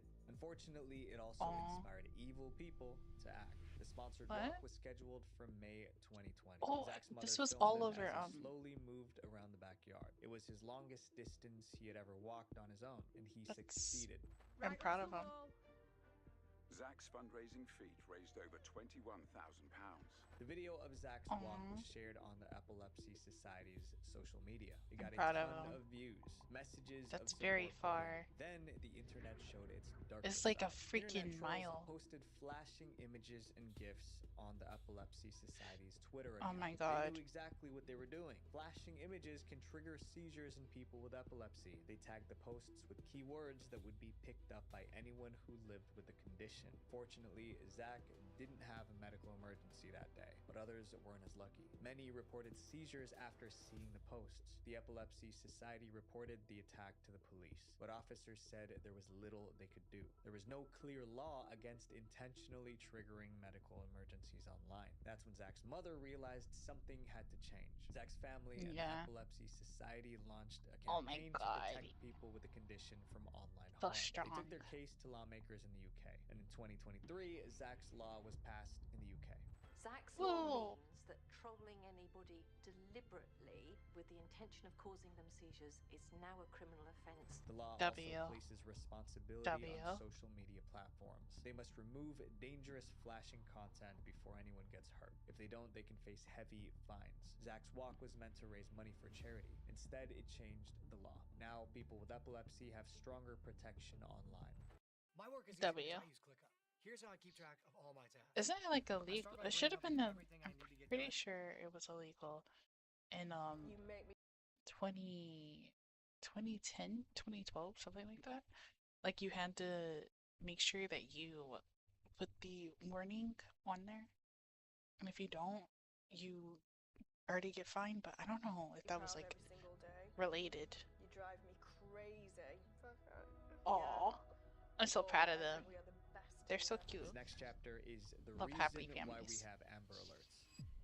The Amber Alert system. The Amber Alert system exists because of an incident that happened in Arlington, Texas, and it involved a little girl named Amber Hagerman. One Saturday in that's January kind of scary. 1996, Amber was riding her bike near her home. A neighbor saw her riding in circles across the parking lot. Moments later, everything went wrong. The black pickup truck pulled up beside her. A man jumped out and grabbed Amber. Then he sped away. The entire incident lasted only seconds. The neighbor called the police immediately. He gave a description of the suspect in his vehicle, but couldn't recall much else. And he run up behind her and grabbed her right under her arms and picked her up, and he turned around and come right back to here where his truck was, where the door was open, and put her in the truck. Police launched a manhunt right away, but the truck was already gone. The next day, the entire community joined the search. Search teams combed through Arlington. Flyers were posted everywhere, but there was no sign of her. 4 days later, a man made a terrible discovery. Apparently he was walking our dog and he looked over the fence and had saw something white. Looked again and noticed that it was a body. Amber didn't survive. The community was devastated. As the shock settled, people began asking a painful question. What more could have been done to save her? That question led to a powerful idea. On the day Amber was taken, most people nearby had no idea it happened.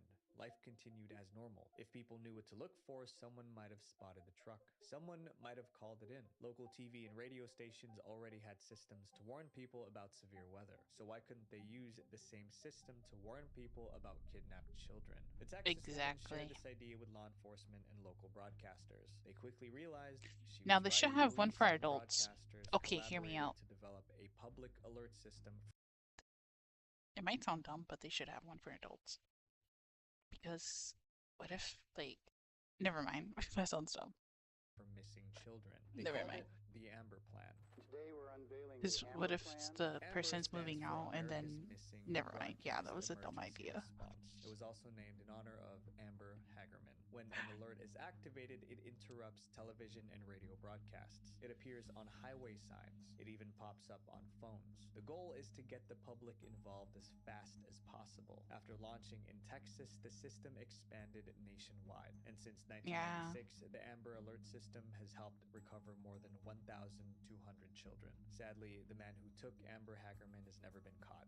This next chapter is about a building that people entered but couldn't escape. The Triangle Shirtwaist Factory. In 1911, many workplaces were dangerous, but few were as deadly as the Triangle Shirtwaist Factory in New York. The factory occupied the top 3 floors of a 10-story building. Inside, workers made shirtwaists. Shirtwaists were a type of blouse popular with women office workers in the late 19th century and early 20th centuries. Demand for shirtwaists was high, so factories pushed workers hard to keep up. The work was exhausting, but workers had little power to speak up. They worked 9 hours a day on weekdays and 7 hours on Saturdays. But the long hours weren't the worst part. Safety was. Factory owners wanted to stop workers from taking breaks outside. They also wanted to prevent theft and discourage union activity. So during work hours, they locked almost all the factory doors. It was a large loft in which the doors had been locked from the outside. Those locked doors created a serious risk. If something went wrong, workers couldn't escape. And on March 25th, 1911, the disaster finally happened. Around 4:40 p.m. that day, one of the factory workers smoked a cigarette. Then they tossed it into a bin. This was a factory that made clothes, so the bin was full of fabric scraps. The material caught fire in seconds. Hundreds of workers rushed for the exits, but most of the doors were locked. Onlookers out for a weekend stroll in nearby Washington Square Park watched in horror. A few workers managed to escape, but for most, help arrived too late. By the end, more than 100 workers didn't make it. The city was left grieving. This fire really shook people up. You know, the city was so guilt-stricken that maybe we were somehow responsible. The families blamed 2 people. Factory owner Max Blank, who along with his partner Isaac Harris, was accused of locking the factory door. That does nobody justice. Both of them were taken to court, but a jury acquitted them. The public was outraged. Labor groups protested in the streets. Thousands joined funeral marches. People demanded better safety for workers, and they kept pushing until they got it. Between 1913 and 1914, New York passed nearly 60 new safety laws. Buildings were required to have clear exits. Fire escapes had to be strong and usable. Doors could no longer be locked during work hours. Factories had to be inspected regularly, and fire drills became mandatory. More than a century later, those laws are still being enforced. They shape modern workplace safety standards today. Worker safety is now treated as essential, but it took a tragedy to make that happen. Every safety warning, every seal on a bottle, every alert on your phone, they exist because someone paid the ultimate price. So the next time you think a rule is pointless, remember, it probably isn't. Visual Venture. So we talked about laws created by one incident, but there is a whole nother world of bans out there. I made a nearly 2-hour deep dive into movies, documentaries, games, and YouTube channels that were all banned for being too controversial. Click here to watch it. Love you guys. Peace. Okay. That'll be it on my behalf as well. Subscribe, like, do all that good stuff. Bye bye.